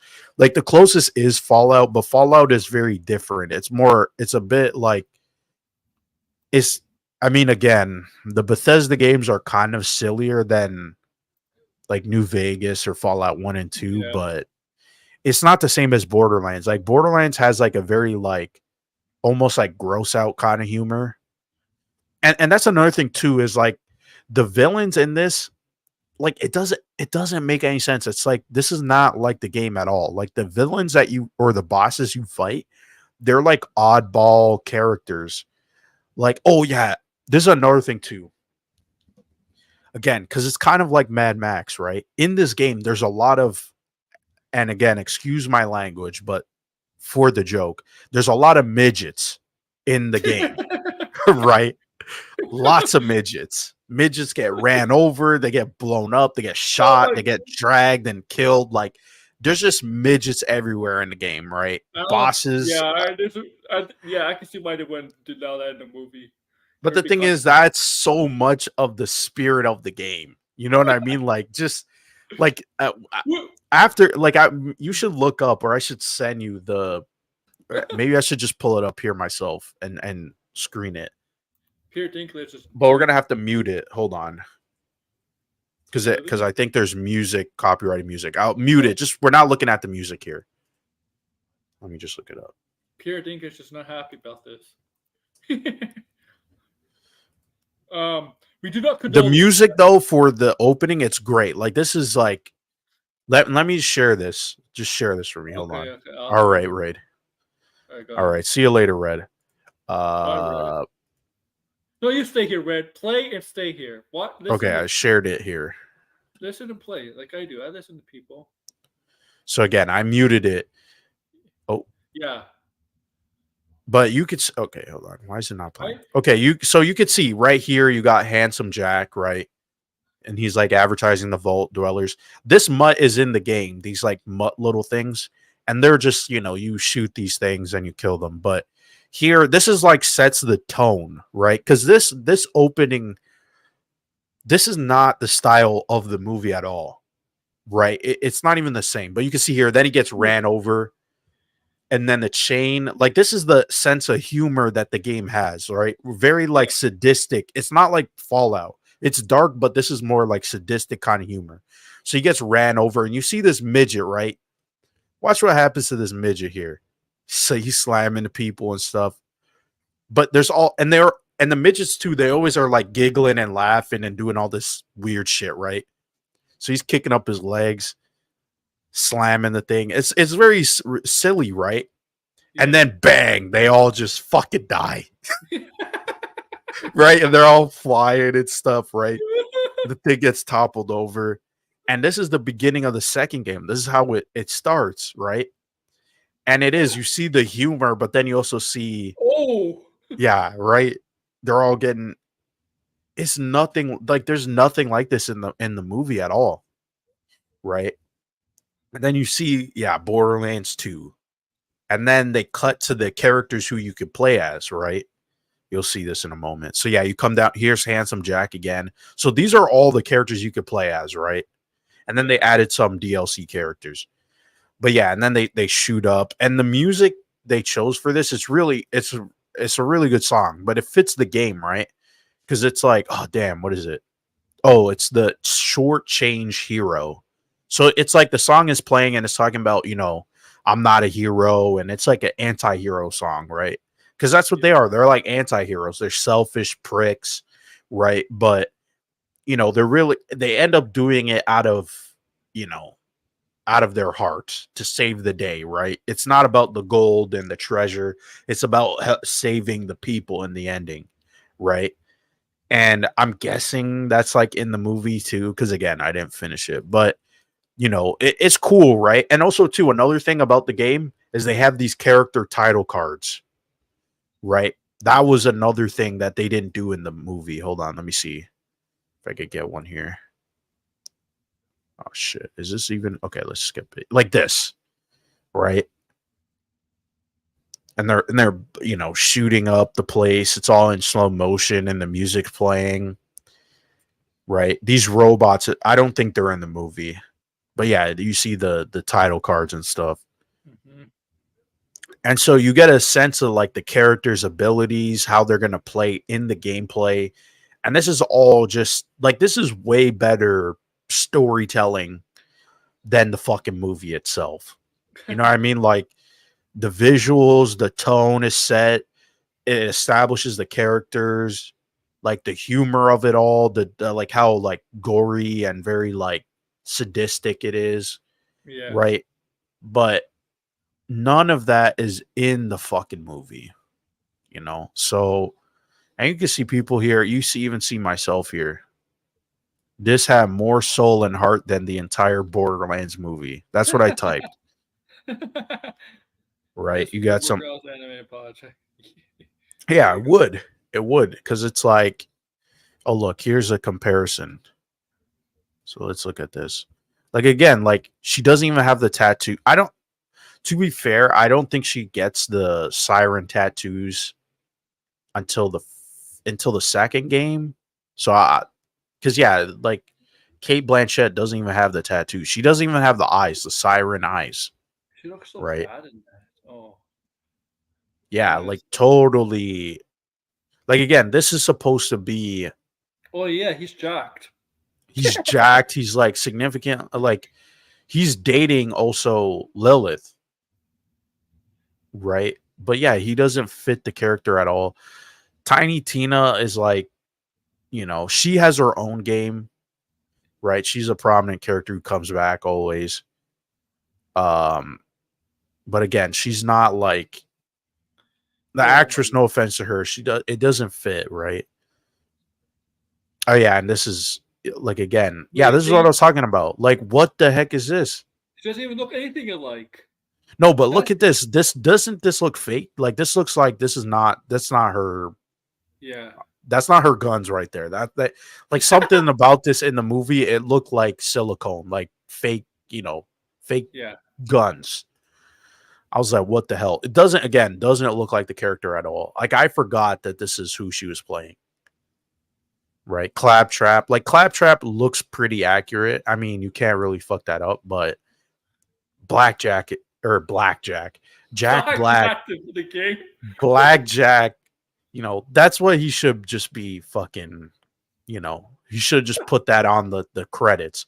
But Jack Black doesn't work. His voice is annoying, and then he's pooping bullets. Like it's not funny. I think that's in the game, but it was like a different context. Like just dumbass humor, right? I mean, you could say that about the games too, but again, at least it was coherent. It fucking made sense, you know. Blackjack. That's hilarious. So it's just a mess, right? Yeah. But yeah, you got some of the characters. This is Handsome Jack, right? He was a playable character in the prequel game, which is like the third Borderlands game. But yeah, I don't know about the Minecraft movie now. I want to see it, but he's playing Steve and it got leaked and you could see how he looks like. It's just Jack Black in the It's just Steve Jack costume, Black. and I guess he's Steve. He's like an older version of Steve who's been in the Yo, Minecraft world for like years and years. it's Jason Momoa, man. Jason Momoa's in that movie. Yeah, I don't know who Jason Momoa is playing, but Oh my I god. mean that's another movie we'll see. I bet it's gonna make a shit ton of money though. I agree. A Minecraft movie, if I mean the Five Nights at Freddy's did pretty well, but a Minecraft movie next year, April. To be honest, when is that movie coming out? I have no idea. I'm gonna Google it right now.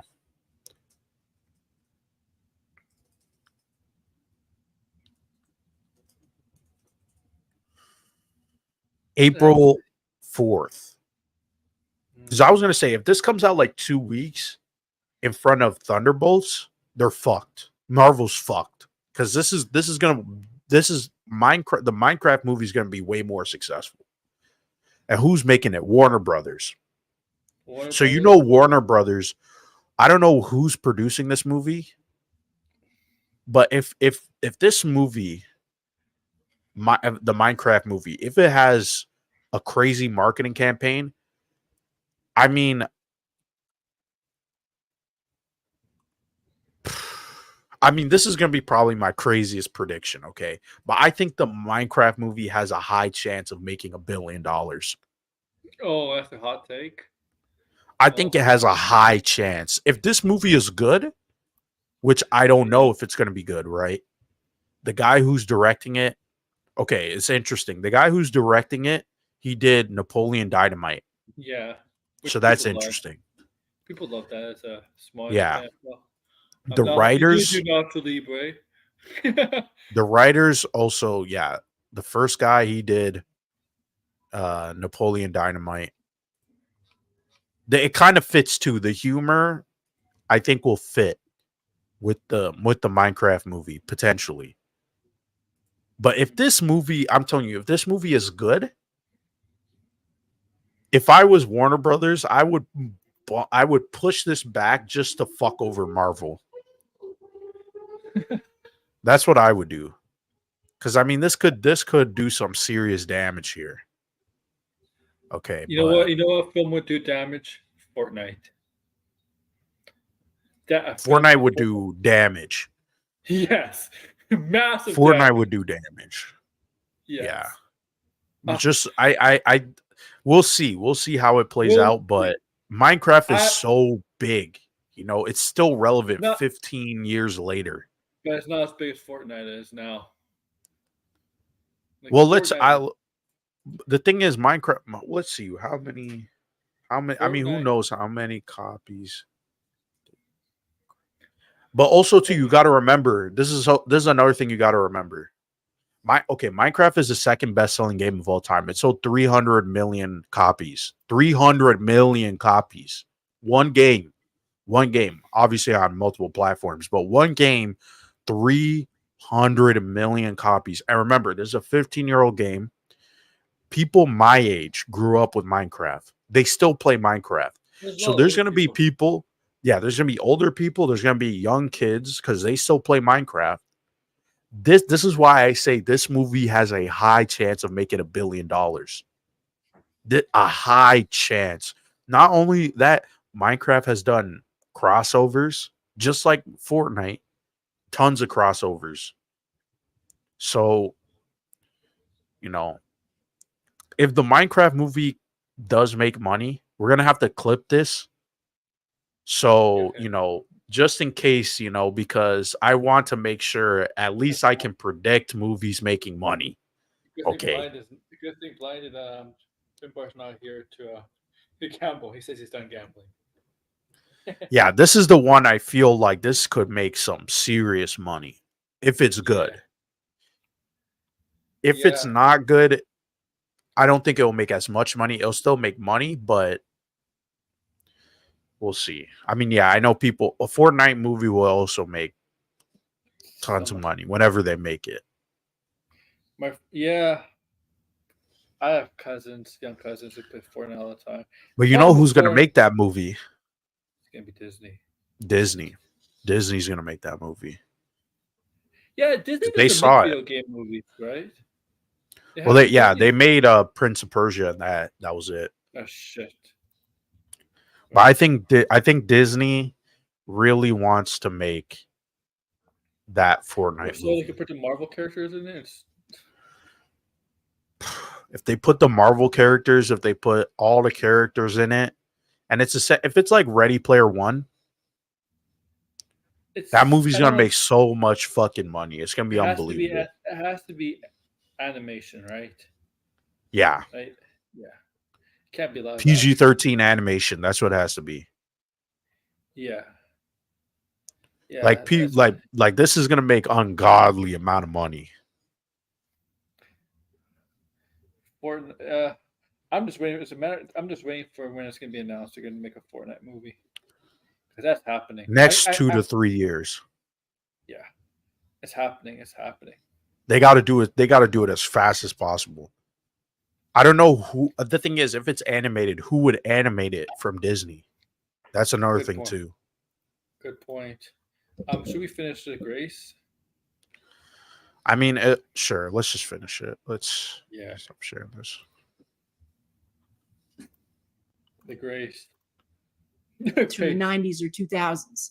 It's just an hour and 42 minutes with lots of banter, gross out moments, and some action sequences that are, I think, meant to mimic gameplay. Not first-person POV, but third-person POV. And those were fine, but I don't know if they should have done that because it's been made pretty clear by gamers at this point that they don't want to feel like they're playing the game because they're not. They just want to see the worlds that they love brought to life and maybe, hopefully, if it's done right, with a little more depth. But by the way, I do want to say that short and sweet isn't a bad thing. I mean, sometimes you don't want to watch a 2.5 hour, 3 hour movie, like sometimes you're starting a movie late and you want to have, you want to just enjoy something short and sweet. I can watch a 2.5 hour, 3 hour movie if the movie is good and keeps my attention. And there's a lot of bad movies that are hour and a half. Yeah.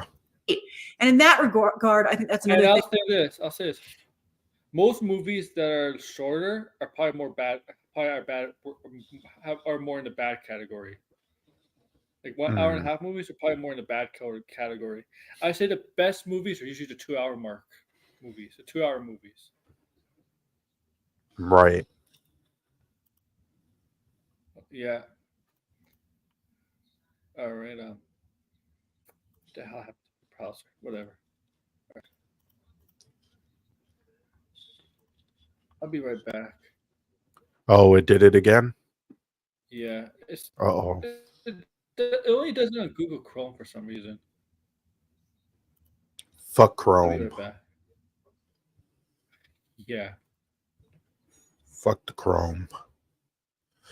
Yeah, I'm waiting for Disney to get the Lego rights to do Lego Marvel movie. Oh yeah, that would be pretty cool. That'd be really cool.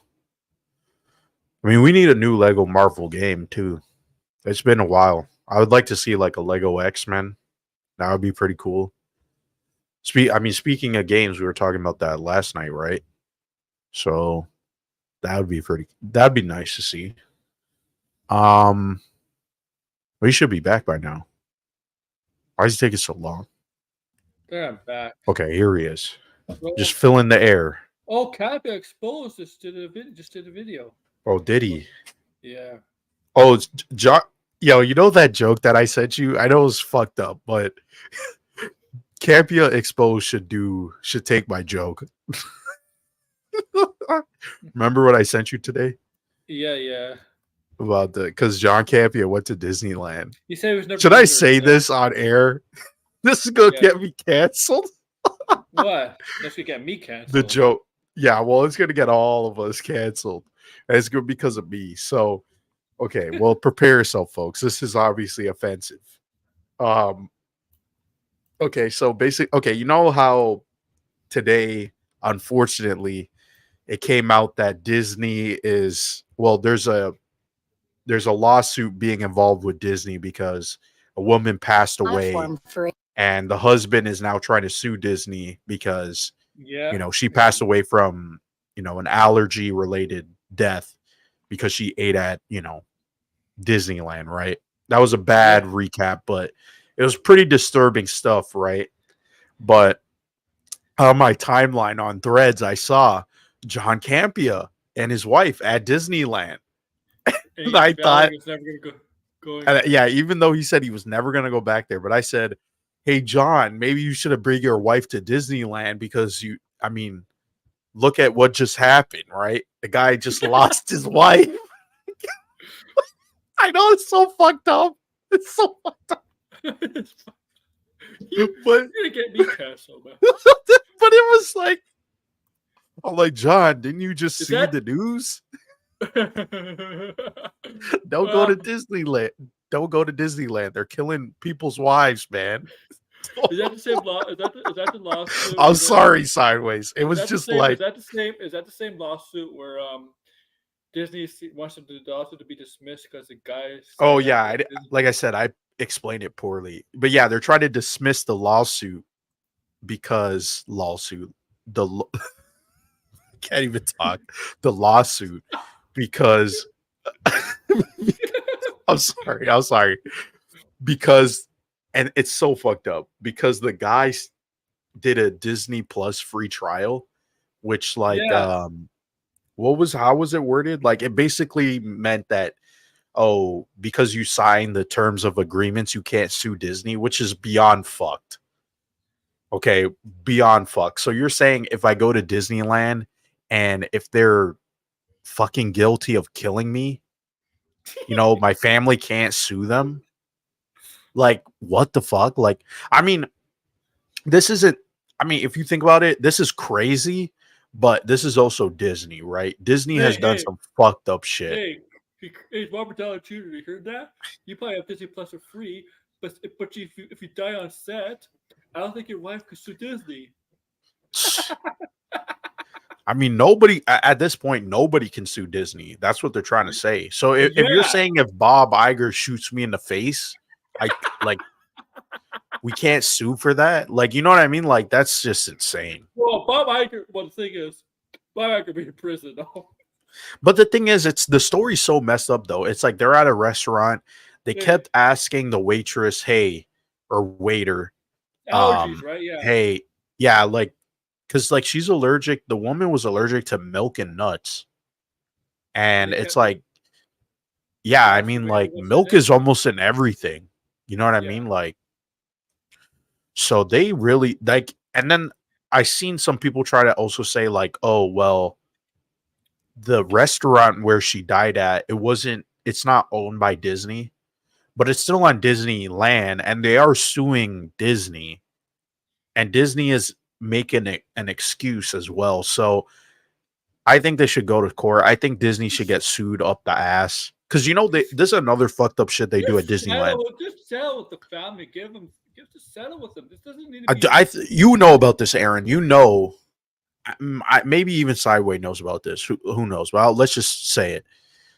You know that nobody has died on Disneyland, at Disneyland, or on the land. What you would think is impossible, right? Statistically speaking, that should be impossible. Well, it's because people have died on Disneyland. It's just that Disney, what they tell the paramedics to do is take the dead body, get off the Disneyland, and then declare the person dead. Oh, no, Legally dead. You know how you have to declare someone dead? Yeah.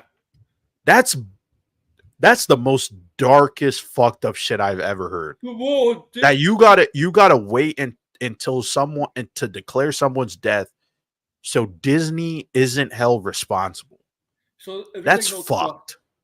So there's like no doctor in the land.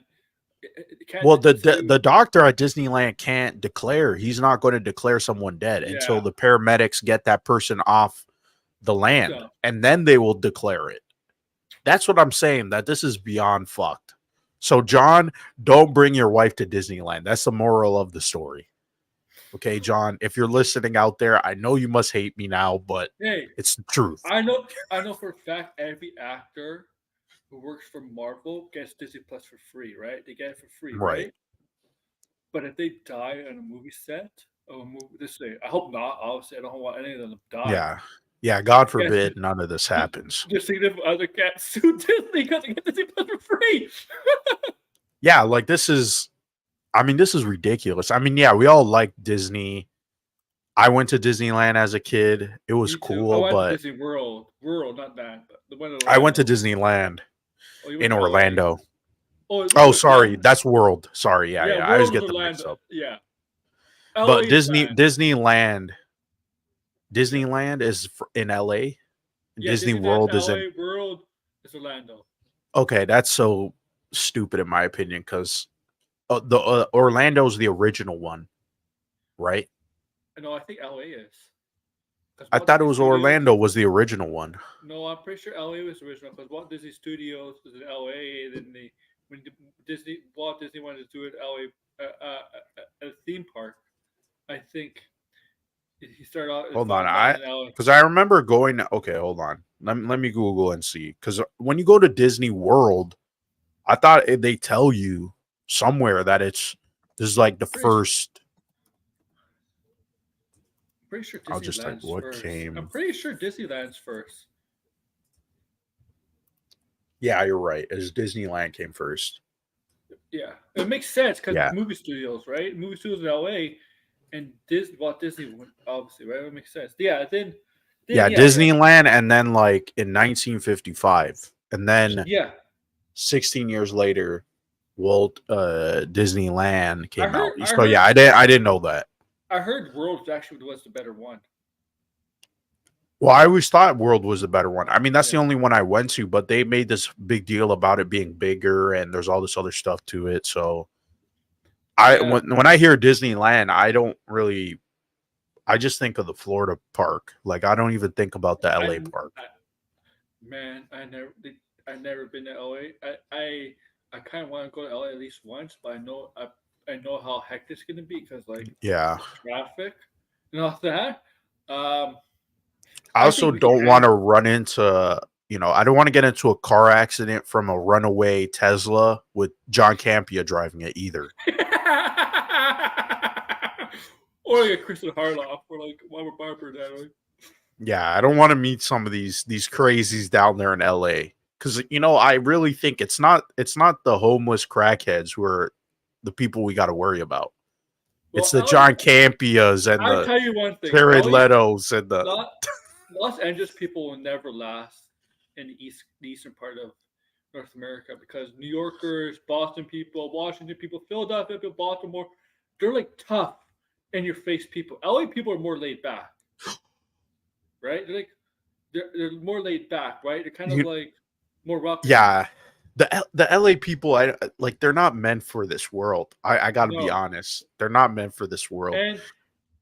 and a lot of LA people come from other cities too because they always have this dream of being Yeah, oh look because yeah but and it's not like it's not a very like the thing is like it is kind of fucked up how they treat the homeless people in LA. Like it is beyond fucked in my opinion. hey, you know what?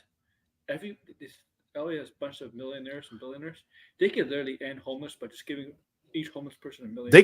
They could build. Well, the thing is, they could build homes for these people, and but again, it's like no one is doing that. They're just like, oh, they need to get them off the street. It's so bizarre. Like it's just upside down world in fucking LA. But well, oh Yeah. shit, I was gonna say this one thing unrelated. It just from my brother told me. He was like, did you know recently it came out that Kanye West is addicted to laughing gas? Like he's addicted to. I'm not even joking. I'm not shitting with you. He's addicted to laughing gas. Like he pays his dentist like 50K for like 50K. and he gets high and he sits there in his room laughing his ass off on the laughing gas. Like, isn't that some Joker level shit? Like, what the hell? Like, But the Joker doesn't need laughing gas to laugh. He laughs basically at everything. yeah, like that's. Could you imagine even be? How do you even get addicted to that? Must feel good, huh?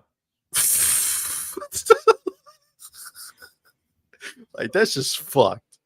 It's just fucked up, man. Yeah. Vegas is nice. Yeah. Oh, I forgot about that. You can. It's not going to take up your whole evening, and you can still have a good time. Well, once you add the trailers and stuff, but you're going to still come out in just 2 hours and 15 minutes with the whole experience. Video game adaptation. Wait a minute. Are you telling the trailers do not take half an hour? You said the movie's an hour 42 minutes, so it's gonna be like a two. Then you said, oh, with everything the trailers and stuff, it's gonna be a 2 hours 50 movies, 2 hour 50 movies. How many trailers did you see in your theater though? Seriously, did you see like 10 theaters to add up extra half an hour? That's ridiculous, man. I know in movies they have like these stupid advertisements, commercials now, and they do have trailers. It's the trailers I'm fine with. I don't mind the trailers. It's the commercials that they show, man. I fucking hate the commercials. I don't want to see a movie with commercials starting. You know what I mean, Blinded? Right. It's so annoying. And you know what the worst part about it is, Blinded? When it says a movie starts at 2:30, 3 o'clock, whatever time the movie says it starts, that's when the commercials start, and then the trailers. It's not when the actual movie starts. Right. Yeah. I why do they do that? Yeah. You know what? My idea would be if the movie starts at 2:30, do the commercials advertisements before, and then the movie actually starts at 2:30. But the thing is, like, I get the idea of having trailers for like people who come in like 10 minutes late, for instance. Okay. Trailers but like when good. you have have you been to Cineplex recently? No. But Cineplex has fucking 40 fucking minutes of commercials and trailers after the start time. Yeah. I don't fucking care about real estate or 40 cars fucking minutes, or people. That's like Google Pixel. Oh my god, 40. Yeah. 40 fucking minutes. That's unbelievable. Blinded. They used to at one point for a while. They didn't used to do commercials. They just did trailers. No, they just Right? did trailers. Now they got to sell the fucking. And you know, the ads at fucking Cineplex are for companies working with Cineplex. So it's like, like we already seen the fucking advertisement for Scotiabank. We know it's all over. Like when I come in the door, it says it. Like what the fuck? Like, what is money because the Joker 2 trailer didn't play? That's crazy, man. That's so crazy. Yeah. Like, that's hilarious. That's hilarious. Like, I want my money back. I didn't get to see Deadpool. I didn't get to see the Joker 2 trailer. Oh, fuck off. Have done the best and better than they ever have before when the game creators themselves have been involved. Of course, I'm talking, as you can see, Super Mario Brothers, The Last of Us, Five Nights at Freddy's. You know, you'd think a trend had started, but not with Avi Five Nights at Freddy's. Produces Here's this the film. thing. Clearly feels. Here's the thing. Again, because I grew up with Five Nights at Freddy's, which is crazy. That shit's like almost 10 years old. But that movie, if we're being 100% honest, that movie is amateurish. Like, and it's no surprise. It's a first-time director, but that movie is not very good. Like, good enough to get a sequel, though. Well, because it made money. And they said they're going to improve. Because the thing is, for a movie that is called Five Nights at Freddy's, they don't do shit with the animatronics, which is the entire fucking point of the game. Yeah. At least Borderlands, like, it kind of understands, or at least, like you get, like, with this, you still get a little bit of the games. But with, like, Five Nights at Freddy's, like, they really fucking butchered it. Like, I would say Five Nights at Freddy's is maybe slightly worse than Borderlands, but at the same time, Borderlands is so, like, soulless that I would rather watch Five Nights at Freddy's again. Because that, at least that movie, it was it felt surreal watching that movie growing up, where you're like, oh my God, this was like, you know, this was on YouTube. You're watching this shit on YouTube, and now it's on a movie screen. Mm-hmm. Everybody's watching it. Like, it's like surreal, but it wasn't good. Yeah, we're like, he knows what he's doing when it comes to adaptations, despite some evidence to the contrary. But no, he forges ahead. And I think that's why the film also feels a little bit the way that it does. You know, take a look at Uncharted from just 2 years ago, also from Avi Arad, right? If you are happy, and it's incredible that Nintendo teamed up with him for another soulless movie, the Legend of Zelda thing, because I'm like, you can see what you're going to get, and it's, you know, well, I mean, we'll see. I mean, I'm curious to see what the reaction of fans of the game is to this movie, because it does seem to have a lot, again, as I said, Easter eggs. He's not high on it. But anyway, Uncharted. Every fan, like, if you're a fan of this game, you're not going to like this game or this movie. Sorry. So, yeah, like, that's why it flopped, you know. Like, I'm pretty sure if I go in the Borderlands subreddit right now, they're roasting the fuck out of this movie. Yes, they are. From 2022, also from Avi Arad. If you are happy with Uncharted, you will be happy with Borderlands, as both a fan of the game or as a casual. No, not as a fan. They're definitely the same type of video. If you're not a fan of the game, you might like this. Uncharted is another movie where Dick is miscast. Yeah, miscast. It's Avi Arad. He doesn't really know shit. Like, no. Like, Avi Arad was, like, involved with the toys, you know, like Toy Biz, I think. Him and Ike Perlmutter, you know, so, like, they just, like, whatever's, like, trendy with, like, teenagers, I guess that's what they're gonna make movies about. But, you know, like, Avi, man, like, you're a bit of a hack, you know. Video game adaptation. Like, would you ever watch either film more than once? Probably not. But they're Nope. both fun, have solid video game references for the fans, and get by this on the But strength no of the star one who power of their watched fucking Uncharted wanted, or people who like Uncharted are not going to be like, I look, they referenced this scene in the I game. Like, want I wanted Uncharted Live on PlayStation. This was not it. yeah, this is not like Grace is not very like Grace. I think just thinks all fan bases are like Marvel and DC. Yeah. It's not the same. Or like MC. I should correct. Let me change that. MCU. MCU fans, right? The MCU kind of like delusional fans who get off to cameos and they don't care about the characters. They just want cameos, right? Like things they heard about on screen, like Blu-ray Angel on Twitter. You know, if you know that guy who just I goes, know "This Blu-ray. is from the comic and it's awesome," but he never read the fucking comic.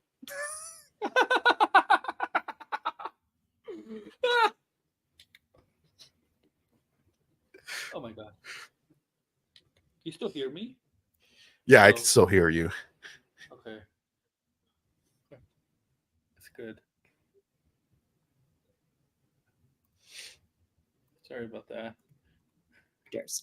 Very similar experiences. And I had fun watching Uncharted, just like I had fun watching Borderlands. And there it was because Tom you don't know Holland. anything about Uncharted. If you probably played the games Yeah. and did stuff, you would see why, from our point of view, why it was not a good adaptation, interpretation of the game. Oh yeah, yeah. And look at Him that. and Look Soups. sideways. Talk about Soups. Yeah, Soups is you know, can't stand them either. Like Blu-ray Angel, like some of these, like they come on stream and they got their mouth wide open. Like you could fit like 20 hot dogs down their damn throat. That's how wide their mouth is. Like, why do you do this to yourself? But like, they're so annoying, man. Like, Oh my And god, Mark Soups Wahlberg were especially. actually a really fun pair. But here, again, it's the surrealness of having Kate Blanchett star in this movie. Eli Roth directed most of the film, and he deserves credit for getting behind this casting, right? But apparently he didn't do a fabulous job directing because Tim Miller stepped up for the reshoots. You know, the reasoning was that Roth was busy with with another movie that was coming out Thanksgiving.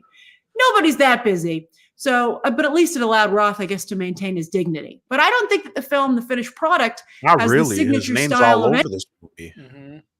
He's even got a writing credit on it. Like, Yeah, it does. I mean, I don't think he gives a fuck anyway. But I don't think he cares because it's like it's not like Eli Roth is some like. I mean, yeah, he was in one Tarantino movie. Like, I mean, he's not that mainstream. You know what I mean? Like, he's still like in the grindhouse horror movies. He's just gonna stay Yeah. there. I mean, that's what he wants to do, right? Like, might as well just stay there. Okay, I end the stream here because I gotta go. Right. Yeah, I rambled. I should say I rambled on a lot, but this is pretty much it. She doesn't really say much afterward, right? She talks about the other cast. Oh shit, he's gone. He was not joking. Oh, okay. I'm using Firefox this time for the. I was gonna say you're like, oh, I'm gonna end it, and you just left. Well, I got stuff to say. I want to. How do you share properly on Firefox? That's the thing. I'm not sure. I haven't used Firefox in years. Yeah. Oh, all right. Yeah. Yeah. Thank you, from Blinded. No Brian, problem. where can we find you? You can find me on YouTube, Blinded Braille, and Threads. It's Blinded Braille. All right. Yeah. Tomorrow you're gonna do another stream, guys. Star Wars talk. Kind of talked about it a little bit yesterday. Friday might be do some DC talk. Weekend, I don't know yet. Maybe maybe weekend we'll look at maybe Grace Randolph something to say. Maybe John Campia. Maybe Dirtcock. Maybe Mike Zero. We'll look at something one of those weekend days. Yeah, we'll look at the cock, Yeah, we'll look at the cock. the dreaded cock. Yeah, Grace did do a stream today, but there's nothing interesting for me to stream on from that. Yeah. Nothing.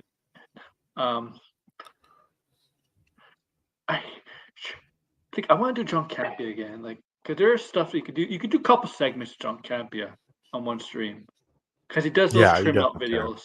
That's the thing. That's Grace. Weird advice. Trim out your segments, please. Yeah, make sure to like, share, subscribe, and comment below. Thanks, guys. Yeah. Peace, guys.